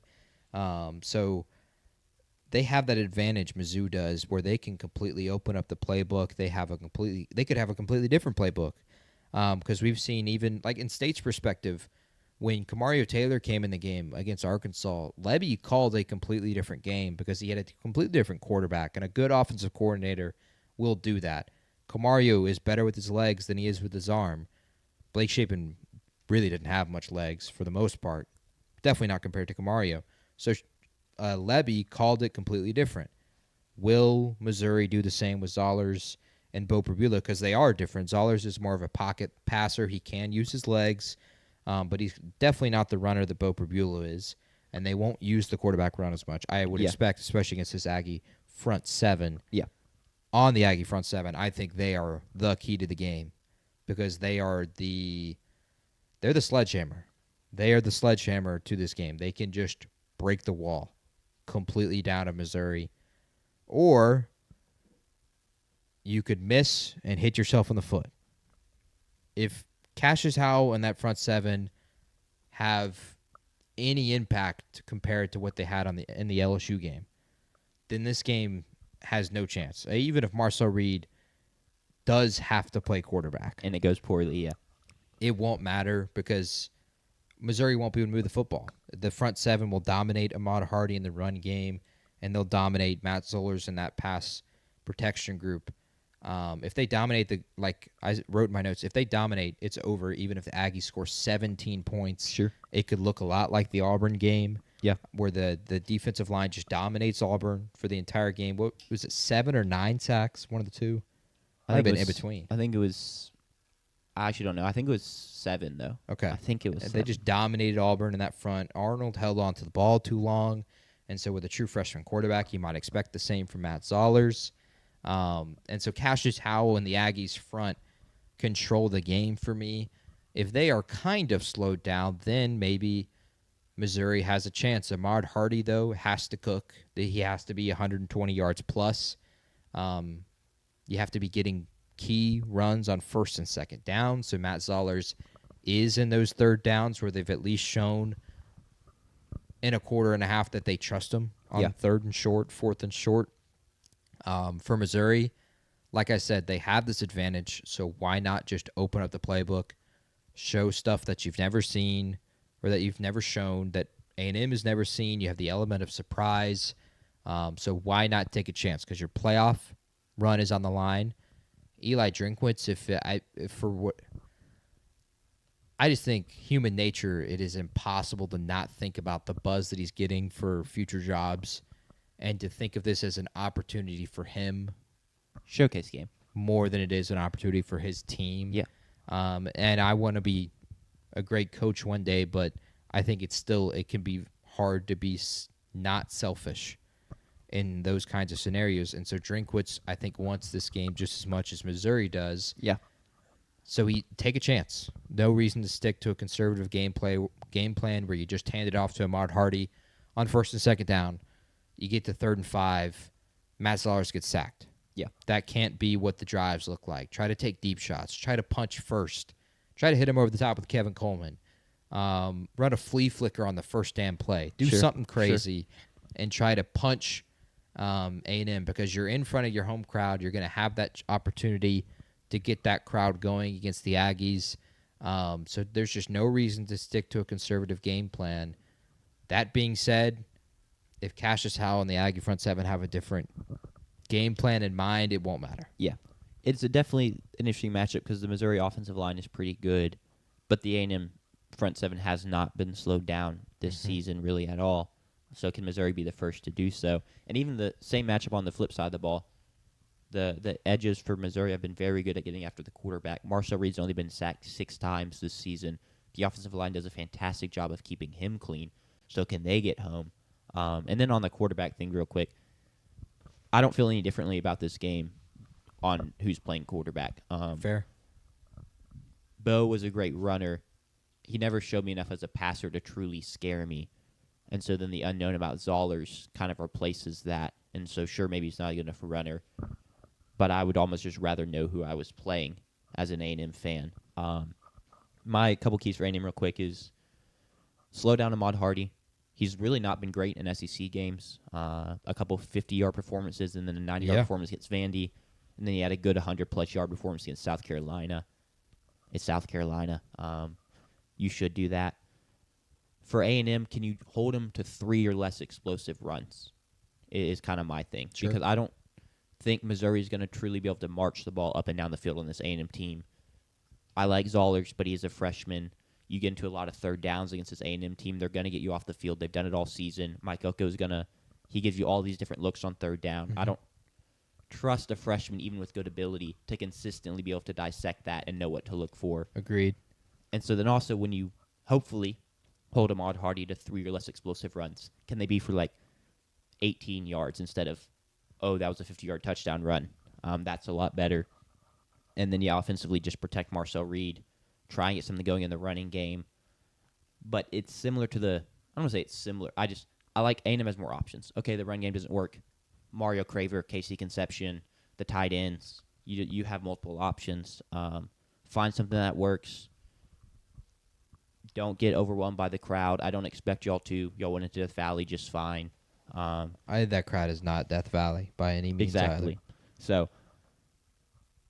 this really feels like a game, and my last thing, we can get to picking it. I feel like A&M in some capacity has to beat themselves to lose this game, whether it's Absolutely. the front seven pins their ears back too much and doesn't play gap sound and they just get shredded by Ahmad Hardy. Marcel Reed throws multiple picks because he has to play quarterback. There's fumbles. You get another punt blocked, which we've had 2 punts blocked in a couple of our biggest games. Yeah. But if we can just go in and play clean, sound football and do what we have been doing, I like our chances a lot. Not in like a blowout or anything, but kind of around where the spread is sitting. My pick first. This is Missouri's first time starting a true freshman quarterback since 2015. That quarterback was Drew Lock, who started as a freshman the final 8 games for Missouri in 2015. Will Matt Zollers have that similar performance? I can't wait to see. This is not our first Missouri game that I've previewed, but it will be the first time that I'm mentioning that one of my brother's best friends plays for Mizzou. He's a safety. That's cool. He's a true freshman, so He's he not only, like Jalen Catalan. no, he's got 3 tackles. Oh, that's really cool. this year. So if he gets to play, that'd be awesome. I'd love to see it, especially against the Aggies. He's a 3-star safety from Sequoia High School, That's fire. home of the Chiefs. Sequoia big, Sequoia small. That being said, this spread is 6.5. I love taking 6.5 favorites, and so I'm going to take the Aggies to cover and win the 6.5. I just think this is a game that they will be able to roll the punches. They'll extend their winning streak. They'll get another win. They'll avoid the 8-4 season, which is still on the board. Yeah, it is. Sadly. And they will be 9-0. So give me the Aggies. I just think Missouri. You look the stat that leads it 4-13 in ranked games under Eli Drinkwitz. There's no reason to believe in them yet, especially with a true freshman quarterback. Yeah. Against this front seven. So give me the Aggies to win comfortably by double digits. I completely agree. It comes across as mean a little bit. But, yeah, Missouri has shown nothing in their bigger games that they can go win it. In that Bama game, they just kind of go out and flat out beat you. And then in the Vandy game, you kind of go beat yourself. You don't take advantage of the opportunities you have in front of you. And then your QB goes down. It's just a tough spot to be in. Mm-hmm. The Aggies are rolling. They should be able to go in and cover and get this win. If they are who they want to be taken, they're desperate to be taken in a certain light. If you want to be perceived that way, this is a game you need to go and just handle business. Doesn't have to be anything flashy, Yeah. but go handle business. Don't make it be oh, wow, Missouri's leading at the end of the third quarter. How'd that happen? Just go handle business, prove you're the better team, because you are the better team. The better team doesn't always win, but you have more talent. You have, I don't know, more chemistry. You're playing better ball right now. So just go continue doing that and go get the win, and they'll cover. And Sanders also has A&M covering, so we have a clean sweep there, which is our third clean sweep of the day. So JP physically cannot lose the lead. Correct. It can shrink or it can go up by one game, but you cannot lose the lead. Fine with me. That takes us to the NFL. Yes, we will move on to now the NFL, and we will start with. I'm going to start with the bigger of the two games personally. We're going to start with, of course, the biggest game of the weekend for technical foul. The New Orleans Saints and the Carolina Panthers. If you haven't seen it, Panthers fans or technical foul watchers, or if you just happen to click on this video to see a Saints-Panthers preview for whatever reason, go watch a few things. Our TikTok, go watch our Panthers prediction for the season, and then my apology on Tuesday for putting money on the Panthers to go under 3.5 wins and the Saints to win the NFC South. And go watch that video because both of those provide a lot of context to why this game is being previewed by a podcast that is not specifically a Saints or Panthers podcast. By the way, disclaimer, we are not a BYU podcast solely. True. Despite our sweet shirts. Yes. And go Cougs. But we are a podcast of many. We're specifically a state podcast. But that Panthers podcast is apparently coming back. Meow Mix is Meow returning. Mix is Huge. returning. I can't confirm whether or not they have listened to the hate because a lot of people then responded to them asking them to not return because they are 4-1 since Meow Mix has stopped recording to go spend more time with their families, as they said, because they wasted so much time talking about a terrible football team in the Panthers. So much has changed since then. The Carolina Panthers are 5-4. So their most recent thing is, even though we planned to record last week before the results against Green Bay, we won't be recording due to overwhelming response from former players. We were just a small, fun podcast since 2019 and needed a break from all the time we spent putting the show on. Wow. So they did listen. So their return got shut down. I feel bad for them. Yeah, that does suck. This feels like an opportunity to capitalize on everything that has helped them. I mean, I'd never heard of them until this, so you've clearly got better traction. It's kind of almost a national story. Yeah. At this point, Carolina's 5-4, point blank. They have the same record as the Chiefs, if you don't know, which is diabolical. The Saints are 1-8. The Saints are going to be starting Tyler Shuck for his second road start. Hasn't had his first home start. He'll have that next week. Panthers, Carolina, Saints own this series 6-4 over the last 10 games, by the way. Not that matters. Many quarterbacks have played in that on both sides, actually. Carolina, though, being 5-4, after the Saints got blown out last week by the Rams, having the same record as the Chiefs, having all the buzz that they do, getting all the hate that we have, are 5.5-point favorites against the Saints at home. So not even Vegas believes in them. What does Vegas know? That is the question. Sure. That is the first question. I think, one, Vegas knows Carolina is not that good. Sure. They were really successful as running the football, of course, with Rico Dowdle. Rico Dowdle is third in rushing yards, having only started 3 games this year, and he's third in rushing yards in the NFL. Expect a heavy dose of him on Sunday. Absolutely. He will be kind of a huge key to the game. Bryce Young, of course, like I've said 20 times at this point, has not thrown for 200 yards except once this season against the Arizona Cardinals. He threw for 102 or 103 last week in a win against the Packers.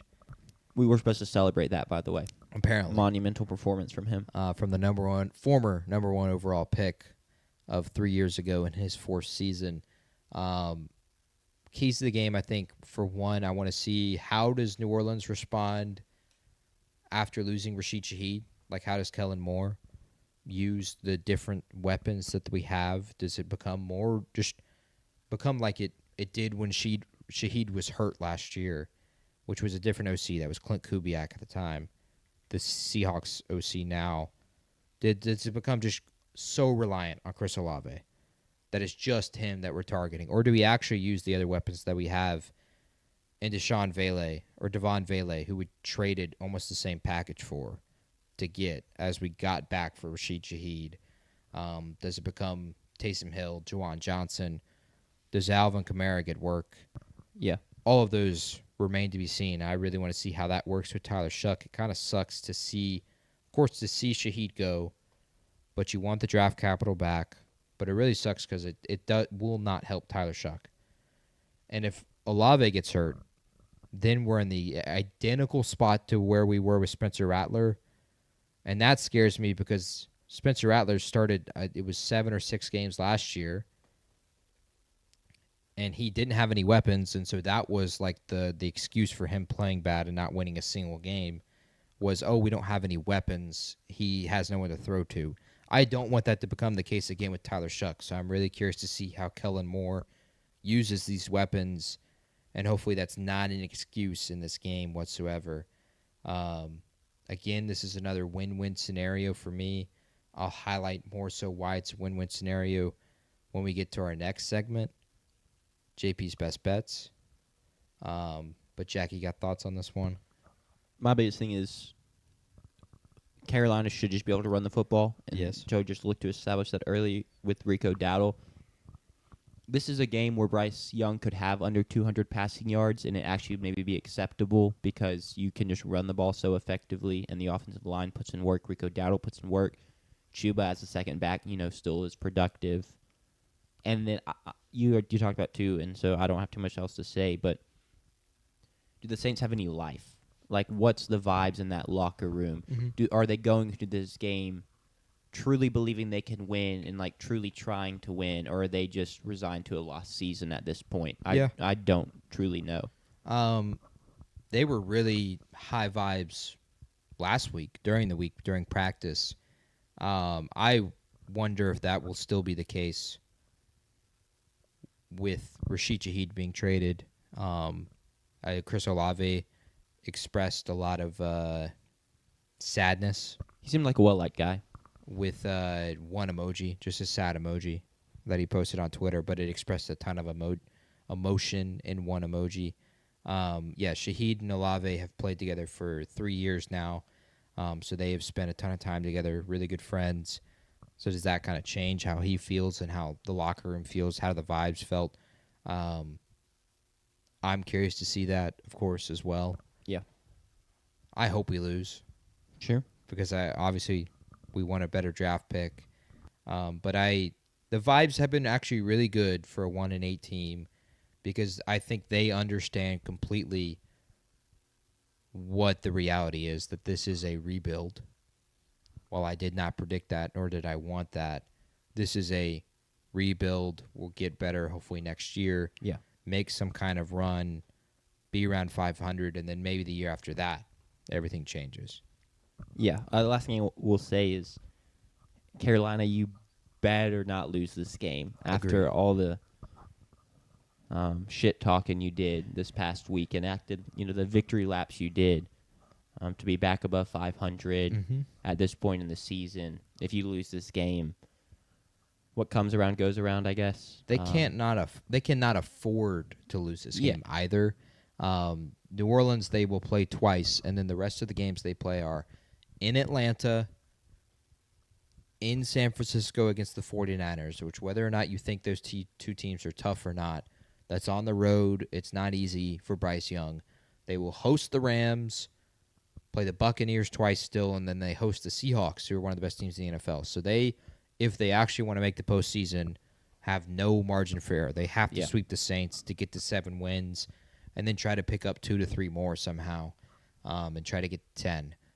They cannot afford to lose this weekend. against the New Orleans Saints. It would be catastrophic, and it would also be hilarious. It would be objectively the funniest outcome, if not the best outcome for the Saints. In terms of it would hurt their draft status, but it would be so funny. The Panthers are favored by 5.5. I'm going to take the Panthers to cover. I don't like this Panthers team. I don't think they're altogether very good, but the Saints team is pretty bad, and the Panthers are not bad. So give me the Panthers to cover. Given how my picks have gone this year, I am 8-19. I'm 4 games behind Sanders, who's in the lead for NFL Pick'em. I am going to allow myself to have a win-win scenario and throw the odds towards my best bets, and I'm going to pick New Orleans to win and cover here, but foreshadowing on a pick later. Give me the Saints to win and cover. I would love that for the show. I want that personally. I'm torn. I want both. I want to lose, but I want to win this game. I think we can afford to win one more game and still be in contention for the number 1 overall pick. Yeah. And so give me the Saints to win Sure. and cover in Carolina. Funny enough, I considered going to this game. This was almost a trip planned where Duncan and I would have went to the Florida State Clemson game, which is a night game this Saturday, and then gone to this game the next day. But the Lord works in mysterious ways, and that trip fell through. And thankfully, we do not have to go on that trip to see Florida State versus Florida Clemson. State, Clemson, and then Saints, Panthers the following day. Well, the worst part probably would diabolical. have been the Florida State Clemson tickets would have been so expensive. Yes. And if you decide to go now, you could probably get them dirt cheap. I imagine you could get them for under $50, which is crazy for insane. a night game in Death Valley, which is not Death Valley anymore. No, it is not. We hope that returns someday. The only thing dead there is the hopes of this Clemson football team and Absolutely. expectations. Sanders didn't pick this one, I guess. He did not, so I think that means he just gets it wrong, right? I agree. Yeah, that's tough as an over 3 week. I for wonder him. if he's got it coded that way. I think hopefully that's in the bylaws. If I just he would get an incorrect pick. So Fantastic. So s- we don't need to remind him that Correct. he hasn't made his picks. he is guaranteed to be 12-18 if he doesn't know. Brilliant. All right, let's move on. I'll let you decide which of the We'll go remaining to 2 the games you take us to. the one that's not happening on Monday night that is happening at the same time. Pats Buccaneers. Very excited for this game. The Patriots are the golden boy team of this season. You beat the Bills. You only have 2 losses, I believe. Are you 7-2 now? 7-2. 7-2, and the Bucs have been fantastic this season. So it's nice to see another test for the Patriots, who have looked good, and they are 7-2. But given how bad they were last season, they've had a bit of an easier schedule, and it will be an easy schedule down the line. So it's just a great litmus test for the Patriots. And we're just going to watch 2 fun teams play. You get to watch Drake May and Baker Mayfield throw the football. Mm-hmm. What more could you want? The Bucs are coming off a bye. Hope they got a little healthier. Chris Godwin's still questionable. Bucky Irving's still questionable. Didn't Yep. practice today. So in reality, they may not be healthier. Not yet. But even the other guys that were playing banged up, they may be more full strength. Right. Ibuka should be closer to full 100%, or maybe is 100%, which would be huge. Absolutely. And then on the Patriots side, they have a couple guys questionable as well that are key. Ramondre Stevenson's questionable. Keyshawn Boutte likely won't play. And I'm not going to say he's a star, but he adds quality depth, much needed depth to that wide receiver room. They clearly missed him after he went out on Sunday. And then Mhm. Christian Gonzalez may not play. And you'd love to line him up against Emeka Ibuka on the outside and let them do battle all night. So a lot of injury stuff to look out for, but especially on the Bucs side, did you get healthier over the bye? Your thoughts on this game, JP? I'm really excited to see it. It's the Tom Brady Bowl without Tom Brady in it. Tom Brady won't be on the call either. It's going to be Jim Nantz and Tony Romo. It'll be on CBS. Of course, the last time these 2 teams played was in 2021 when Brady returned to Foxborough, and that was a classic against Mac Jones. Patriots are 4-0 on the road this year. One One of them being the Bills game, which is their most impressive one, but they've also beaten the Saints, Titans, and Dolphins, who are 3 graveyard teams since like a month ago.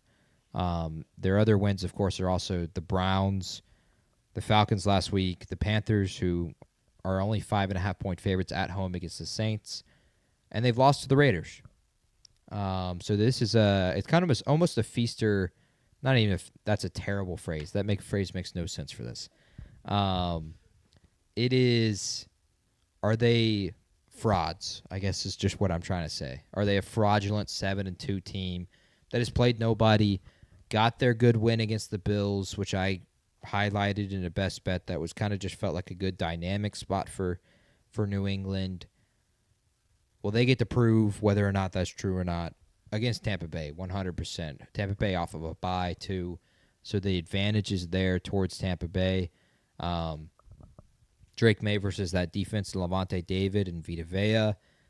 I'm really curious to see, can they find ground success to help Drake May avoid 3rd and long? Because against Vita Vea in that front, I don't know if handing the ball off to Trevion Henderson will be successful, and it will certainly, without Ramondre Stevenson, is of course going to be more difficult regardless. So I want to see how they handle that. Can they use any quarterback run with Drake May? I really want to see how they handle that in Tampa Bay. I think all advantages kind of lean towards Tampa Bay in this one. The only one they don't have is they're not quite healthy, and New England is technically the hotter team right now. Tampa Bay kind of scraped by New Orleans 2 weeks ago in an ugly, ugly contest. Got the bye week. The week prior to the New Orleans game, they lost to the Lions on prime time. So the vibes and the momentum aren't there like they were at the beginning of the season. And so can they recapture what they had against New England, a really good team, shut them up, and then all of a sudden, okay, Tampa Bay, #1 overall seed in the NFC, is right there back on the page. Yeah. That's a good point. If you're a believer in vibes playing a factor, the Patriots have ample amounts of that. They're flying high right now because you beat the Bills, and that should very much be celebrated. And then after the Bills, you had a nice runway of not very good teams to go beat up on, and they've done that. Credit to them. But this is definitely a different type of test. Yet another game of, like, what does Drake May have? He's been very impressive both statistically and eye test-wise. But this feels like a game of, like, people want to go hand you the MVP. Show up. Go win your team this game on the road against another contender. Go outduel Baker Mayfield. It's an MVP battle, really. Exactly. And he's young, so if he doesn't do it, it's whatever. But if people are going to talk you up and you want to be in that category, deliver. So I'm very excited to see if he can. Yeah. It's completely out of his control. Now, partially, it is because he's playing so well that he is getting the MVP talk. But I imagine, didn't ask for any of this. 100%. But the best of the best that have become the stars in front of our own eyes have responded when they've gotten this uprush and praise immediately. Jaden Daniels is the example of that last year. He immediately responded to this uprush. He goes out and he beats the #1 overall seed in the playoffs. And even the win against Tampa Bay the week prior is huge.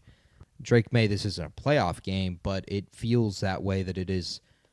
New England could be the #1 overall seed themselves. They're 7-2. They could really go on a run. They still have a really weak schedule.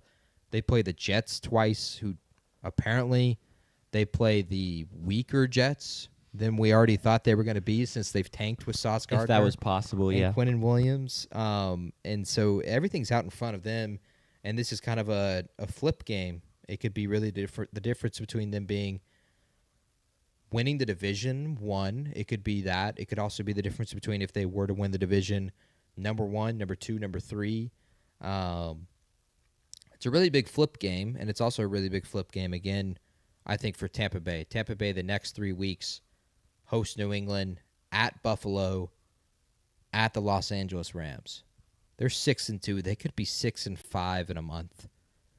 Now, they have a really weak schedule to finish out. They still have to play New Orleans, the Dolphins, and the Panthers twice, and as well the Cardinals. So it's still out in front of them. They'll probably go hot into the into the postseason. But if they're going to be the number 1 overall seed, you got to win these 3 weeks and then set yourself up Yeah. to land the plane successfully. X's and O's. Like I said, I want to see Patriots against that front. Can they run the ball and give Drake May favorable positions? And on the Tampa Bay side, are they healthy yet? And if they're not healthy yet, can Baker make up some magic again against Mike Vrabel in this defense that's actually pretty solid, as a Mike Vrabel defense usually is and a New England defense usually is. But I can't wait. It will be the game that most people watch instead of the Carolina-New Orleans Which they're game. making a mistake if they watch this over that. I agree. Going into picking it, though, I'm going to take Tampa Bay off the bye. I think they got a little bit healthier. I think New England is a little fraudulent. While they're a great team, I think, as my pyramid showed on Tuesday, they are weaker than what their record is. They are not what their record says they are. And I think they will lose this game to Tampa Bay, who I have on Tier 2 still in my pyramid. I think 2.5 is kind of a crazy spread for me. I'd take Tampa Bay up to 4.5, 5.5. Sure. And I'll take Tampa Bay to win and cover this game. And Baker Mayfield to make his case for the MVP more than Drake May. Yeah. I'm right there with you. It does scare me because it feels a bit of blind faith about the Tampa Bay injuries. We may go in this game and they start playing, and then there's no Bucky and there's still no Chris Godwin, and it's like, oh, yeah, maybe and the O-line still looks beat up. It's like, okay, maybe I should have known that, Yeah. this just was going to go I this think way. very quickly in the first quarter, you can immediately know, Correct. oh, shoot, we should have just expected that. But I'm going to trust that that's not the case, and the bye was beneficial to them, and they go get this win and kind of remind people after a lackluster few weeks, and you're on the bye, like, hey, we're still here, and we're still very real. So I'll take Tampa Bay, and Sanders does not get anything for this game because he didn't pick it. So another loss for Sanders. Sadly. Which brings us to our last game, and as JP already mentioned on the podcast, this is the Monday Night Football game, and it's a doozy.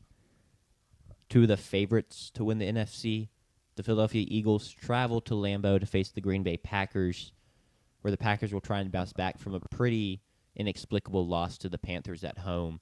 And Green Bay is favored by 2.5, so Vegas used it as pretty much a straight-up pick 'em if it was on neutral field. Your thoughts on this game, JP? I'm going to... Green Bay, go offensively respond to the showing that y'all had last Sunday because it was poor. It was inexcusable. You can't play like that, especially with the defense you have. Y'all are just too hot and cold. There is no, I honestly, I question, the amount of grit and fight and just, alpha mentality. I hate using that word because it's so cringy, but, go show that you have dogs on offense and that you can go be consistent and go push someone around instead of just kind of messing around. Come out with strong energy. Show that, yeah, obviously you lose Tucker Kraft and that sucks and he was your leading receiver. But we don't need him to score. We don't need him to be great because I've just been pretty frustrated with their offensive showing throughout this whole season. Yeah, Jordan Love has had really great games and then really head-scratching games, head-scratching moments for sure.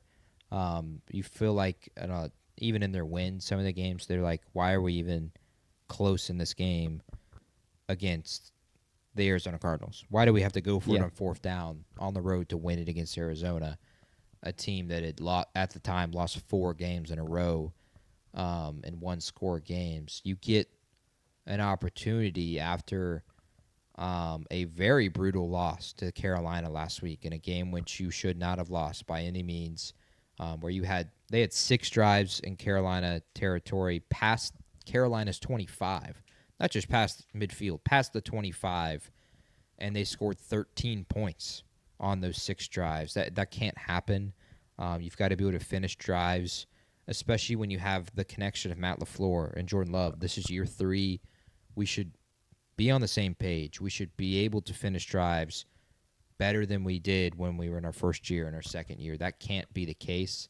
And again, I guess you get the opportunity to answer with a team coming off a bye who is the favorite to win the conference in Philly, in your building on Monday Night Football, stand alone. You get the extra day to prepare as well. So even the rest doesn't really play a factor.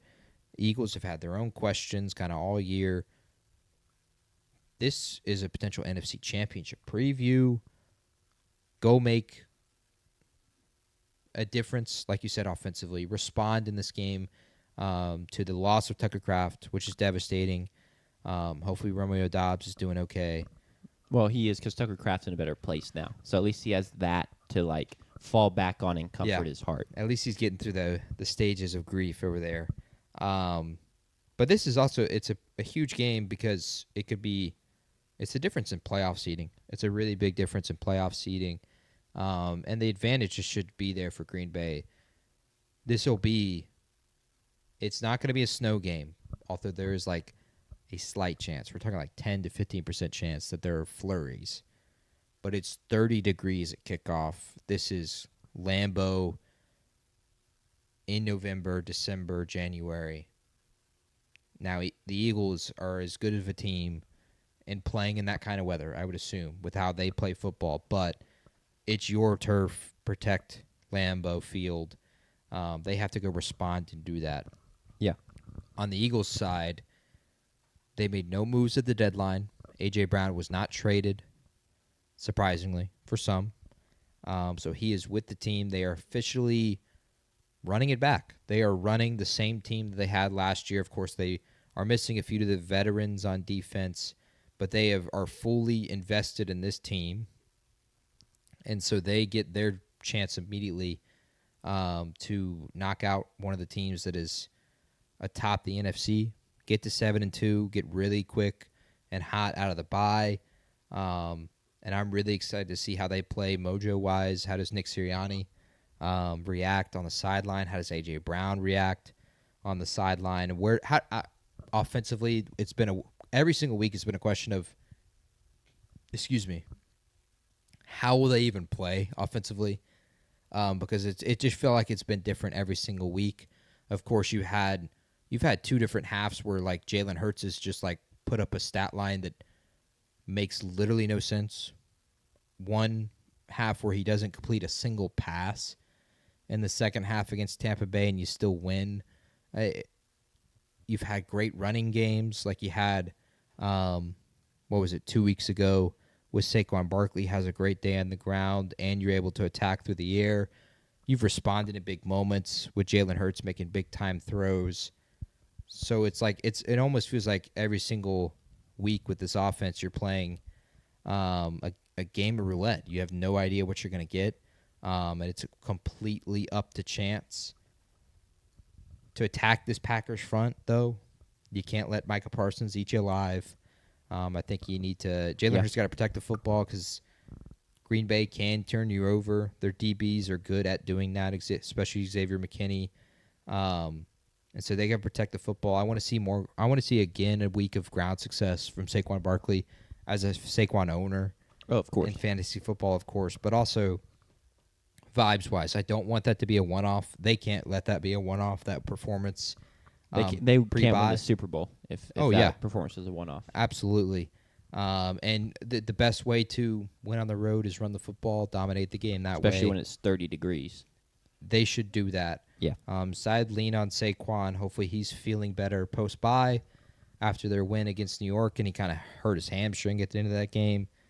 And in terms of picking this game, I like Philly post-bye, and Green Bay is my team that I have, being the number one overall seed, and I love Green Bay as much as I do. I think the vibes, again, another vibes pick, are there for Philly out of the bye. I think they go win. For me, I think it's going to feel more like an upset than, of course, the spread indicates, because the spread is just 2.5 in favor of Green Bay. This will feel like a 7-point or 6-point spread upset. Even though these teams are on par, this feels like Lambeau Field, cold weather. Packers should win this game every single time. But every time they don't, it is shocking. When the Lions did it in Rodgers' final game as a Packer, when the Niners did it in the NFC Championship with Jimmy Damn Garoppolo. And then even in recent history, I can't name one off the top of my head, but it just every time it happens in cold weather at Lambeau, it's shocking. And so I think it would be shocking if Philly does it, and I think they will pull off the shocker on Monday night. Yeah, I'm right there with you. The last key I'm looking at is, can the Packers kind of pull off their boa constrictor defense move on Philly, where they just give up nothing explosive. They make it so hard to earn anything. They just kind of suck the life out of you. And I think they can, but the problem is I just don't trust this Packers offense at all right now.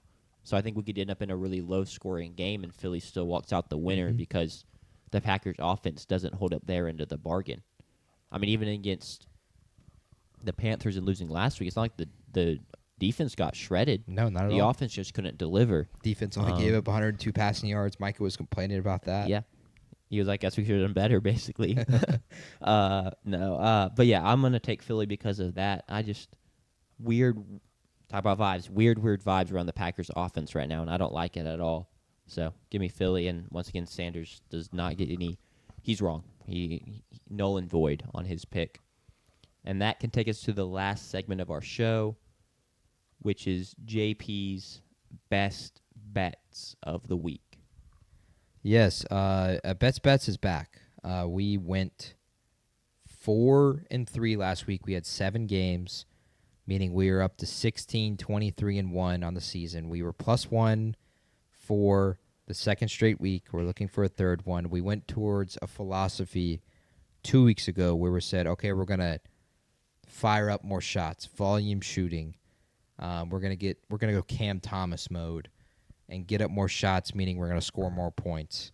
Oh, yeah. And so we went with 5 games 2 weeks ago. We went with 7 games last week. We are up to 9 games this week. And again, if we go positive, we'll be up to 11 games next week. And of course, I hope we don't go negative. So I hope this continues to build. And we're at, let's see, in 5 weeks, we're at, 21 games. I'm glad you didn't do a thing like you started doubling it, because we would have gotten really high really quick. If we went from 3 to 6 to 12, that would be diabolical. I don't want to do 24 next week. But we have 9 this week, and I will continue to go towards the trend that I have a ton so far this year. Teams following a win on Thursday Night Football are 1-7 against the spread. The Chargers were the victim this past week, barely beating the Titans. It was not barely. Backdoor cover from Tennessee, but Tennessee was leading early in that game. I mean, a win is a win is a win, even in betting. Yes, So Herbert threw a pick 6, and I advised taking Titans money line. The week prior, I advised taking Jets money line for their first win of the season against the Bengals. I would consider taking Vikings money line this week. Ravens go to Minnesota. Ravens are 4.5-point favorites. I'm going to take Minnesota plus 4.5, but maybe consider J.J. McCarthy and his aura, according to some. well, it's not even JJ. Apparently 9 comes out. Yes, whoever 9, that is. So sorry. really 9's playing quarterback out there. His alter ego. Aura or cornball, you decide. I'm going to take the Vikings to cover 4.5, and maybe you consider taking the Vikings to beat the Ravens, which would be shocking. Not really, because the spread is pretty close, but the Ravens need every win they can get. I think Minnesota and Brian Flores, that defense gives them a chance in this game, and I think maybe J.J. McCarthy has a better day against the Ravens defense that the past 3 weeks has looked good statistically, but they also got to play Tua. They played Chicago, and they played another bad team as well that I can't remember off the top of my head. But give me Minnesota plus 4.5. All that being said, another trend has been teams following a loss on Thursday Night Football, which the Dolphins lost on Thursday Night Football, are 5-3 against the spread. However, the past 3 weeks in a row now, we've had the team following a loss on Thursday Night Football have been an underdog the following week. The first 5 weeks, every team was a favorite. We've had 3 in a row now where they've been an underdog. It's been split 1-1. Dolphins are 9.5-point underdogs to the Bills. I'm going to take Miami to cover 9.5 because of the spread being 5-3. I'm going to take it to get to 6-3. Give me Miami to cover. I'm not advising you to take Miami money line. If Mike McDaniel beats the Bills, that would be insane. That would be insane. But fins up, if for that, I can't even imagine how he'll look with his fins up if they were to win that game. I think he'd turn into like a legitimate dolphin running off the field. He would just like morph Completely after possible. that big of a win. That would be hilarious. Teams following a win on Monday Night Football are 4-8 against the spread this year. The victim last week was the Chiefs, who lost to the Bills after winning on Monday Night Football against the Commanders. Cardinals beat the Cowboys on Monday Night Football and now go to Seattle, who's red hot. The spread is 6.5. How? I still think this is a crazy spread anyway with how Seattle played last week. They add Rashid Shaheed.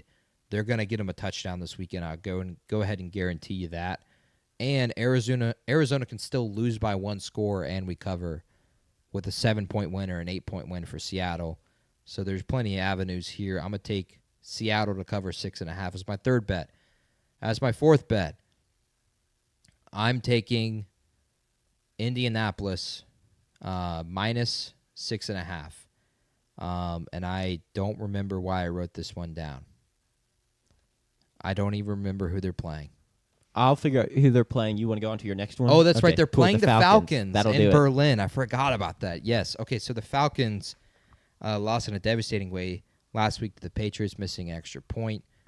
Colts have put all of their bags, not all their bags, all of their chips, All their bags in their basket. all of their all of their eggs in one basket, and all of their chips have been pushed to the center on There it Daniel is. Jones. And the spread is 6.5, I think, in response to Indianapolis losing last week. And I don't understand that. The Falcons are on the team left off. Colts are up there pretty high in the pyramid. I think the Colts cover 6.5 in Berlin on Sunday morning. The last time the Falcons played on a Sunday morning in Europe was the Bijan Robinson Toy Story game, but Falcons lost that game to the Jaguars. Give me the Colts to cover 6.5. Fifth game from the NFL, fifth of the 9 games we're picking. Give me Carolina minus 5.5. We're going to go for the win-win back-to-back weeks. Last week I took the Rams minus 14.5 against the Saints. They covered. It was a win-win because if Tyler Shuck played well, Tyler Shuck might be the guy. We would have covered the spread. If he didn't play well, then I have a best bet that hit.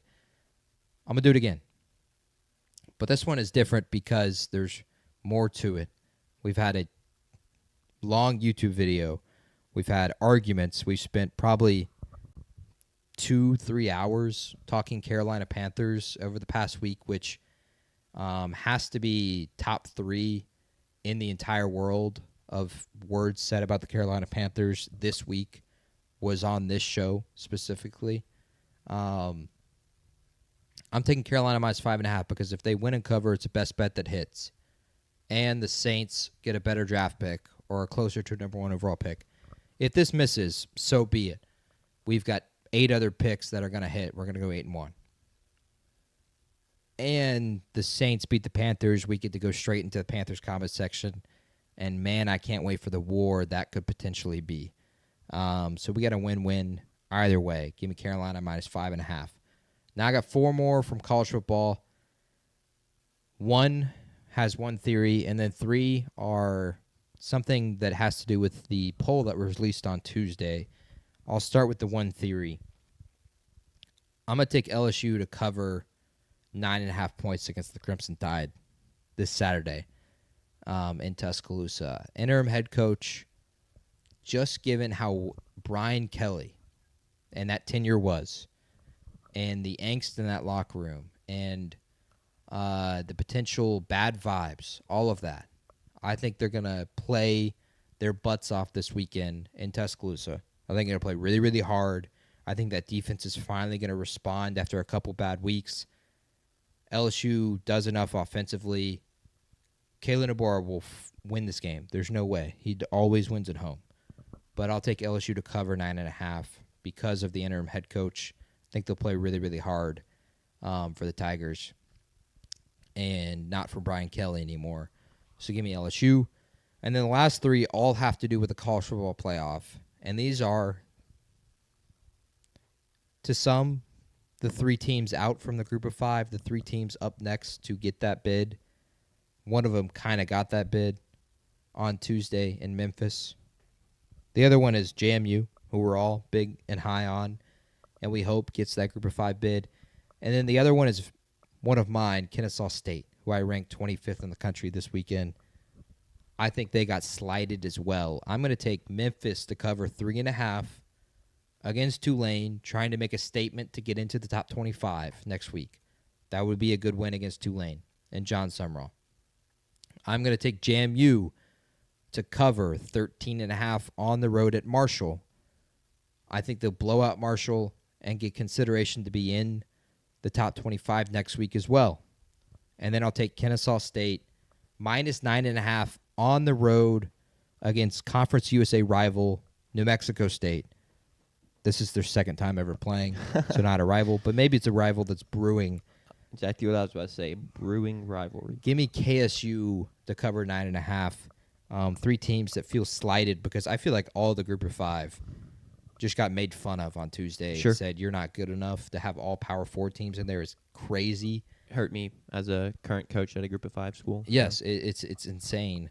So give me those 3 teams to respond to that and try to put up a big performance this weekend. And those are, as I am running out of breath and very winded, my 9 bets of the week. Sadly, if we continue to win, maybe not sadly, this segment will continue to get longer as we've hit our longest one of the season so far. But those are my 9 bets. I love them. I can't wait. Let's have a week. And with that being said, that brings us to the end of the podcast, all the content we have. Any last words, JP? Hail State, go Cougars. Yep. Gig 'em. Who dat? Hootie who? What do the Dukes say? Go Dukes, I guess. Yeah, I think it's just go Dukes. Go Dukes. Sanders will return on Sunday. He was not here because he is prepping for an alumni baseball game. Is that Yes, correct? correct. And he is busy at work. He has been working all week week as well, doing great camera work. He'll be working the sideline on Saturday, so we'll get his perspective for Saturday's game. If you're Still trying to get him to get his sideline passes. yeah, well, he needs to work on that. And I'm trying to get him to get me into the media room as well. Yeah. So if we're working on that, we're getting there. I can start asking Chris Jan some questions. But Sure. he will return on Sunday. We will return on Sunday for a full show of talking college football. Hopefully, all 3 of our teams have won, and it is a very happy and ecstatic show Agreed. because we've had too many sad shows so far this year. We haven't had one for the Aggies yet, which I hope we never do. Yeah. Feels like it's going to happen at some point. But it is due, I think, unfortunately. And we haven't had one for the BYU Cougars, which we also hope doesn't happen. We certainly don't happen or hope we have a state one. If you're a state fan, you're listening to this, and you have a ticket, make sure you give it to not a Georgia fan. Whoa, okay. It's just sabotaging your own team. Make sure you give it to a state fan if you're not going to go, and don't just not go and keep the ticket. Give it to a state fan, even if you just give it to them. Give it to a veteran if you know one. It's Military Appreciation Weekend. Levy bought 500 tickets. He's going to give just to veterans and their families. Shout out Jeff Levy. Yeah, I'm really excited for that. Hail State, we will see you on Sunday. Yeah, we That's will. all I have. Jack, you can go ahead and sign us off. Yeah. Thanks for tuning in. And like JP said, we will see you hopefully Sunday to recap everything we just talked about. And as always, a little bit more because crazy stuff happens every weekend. But peace. Peace.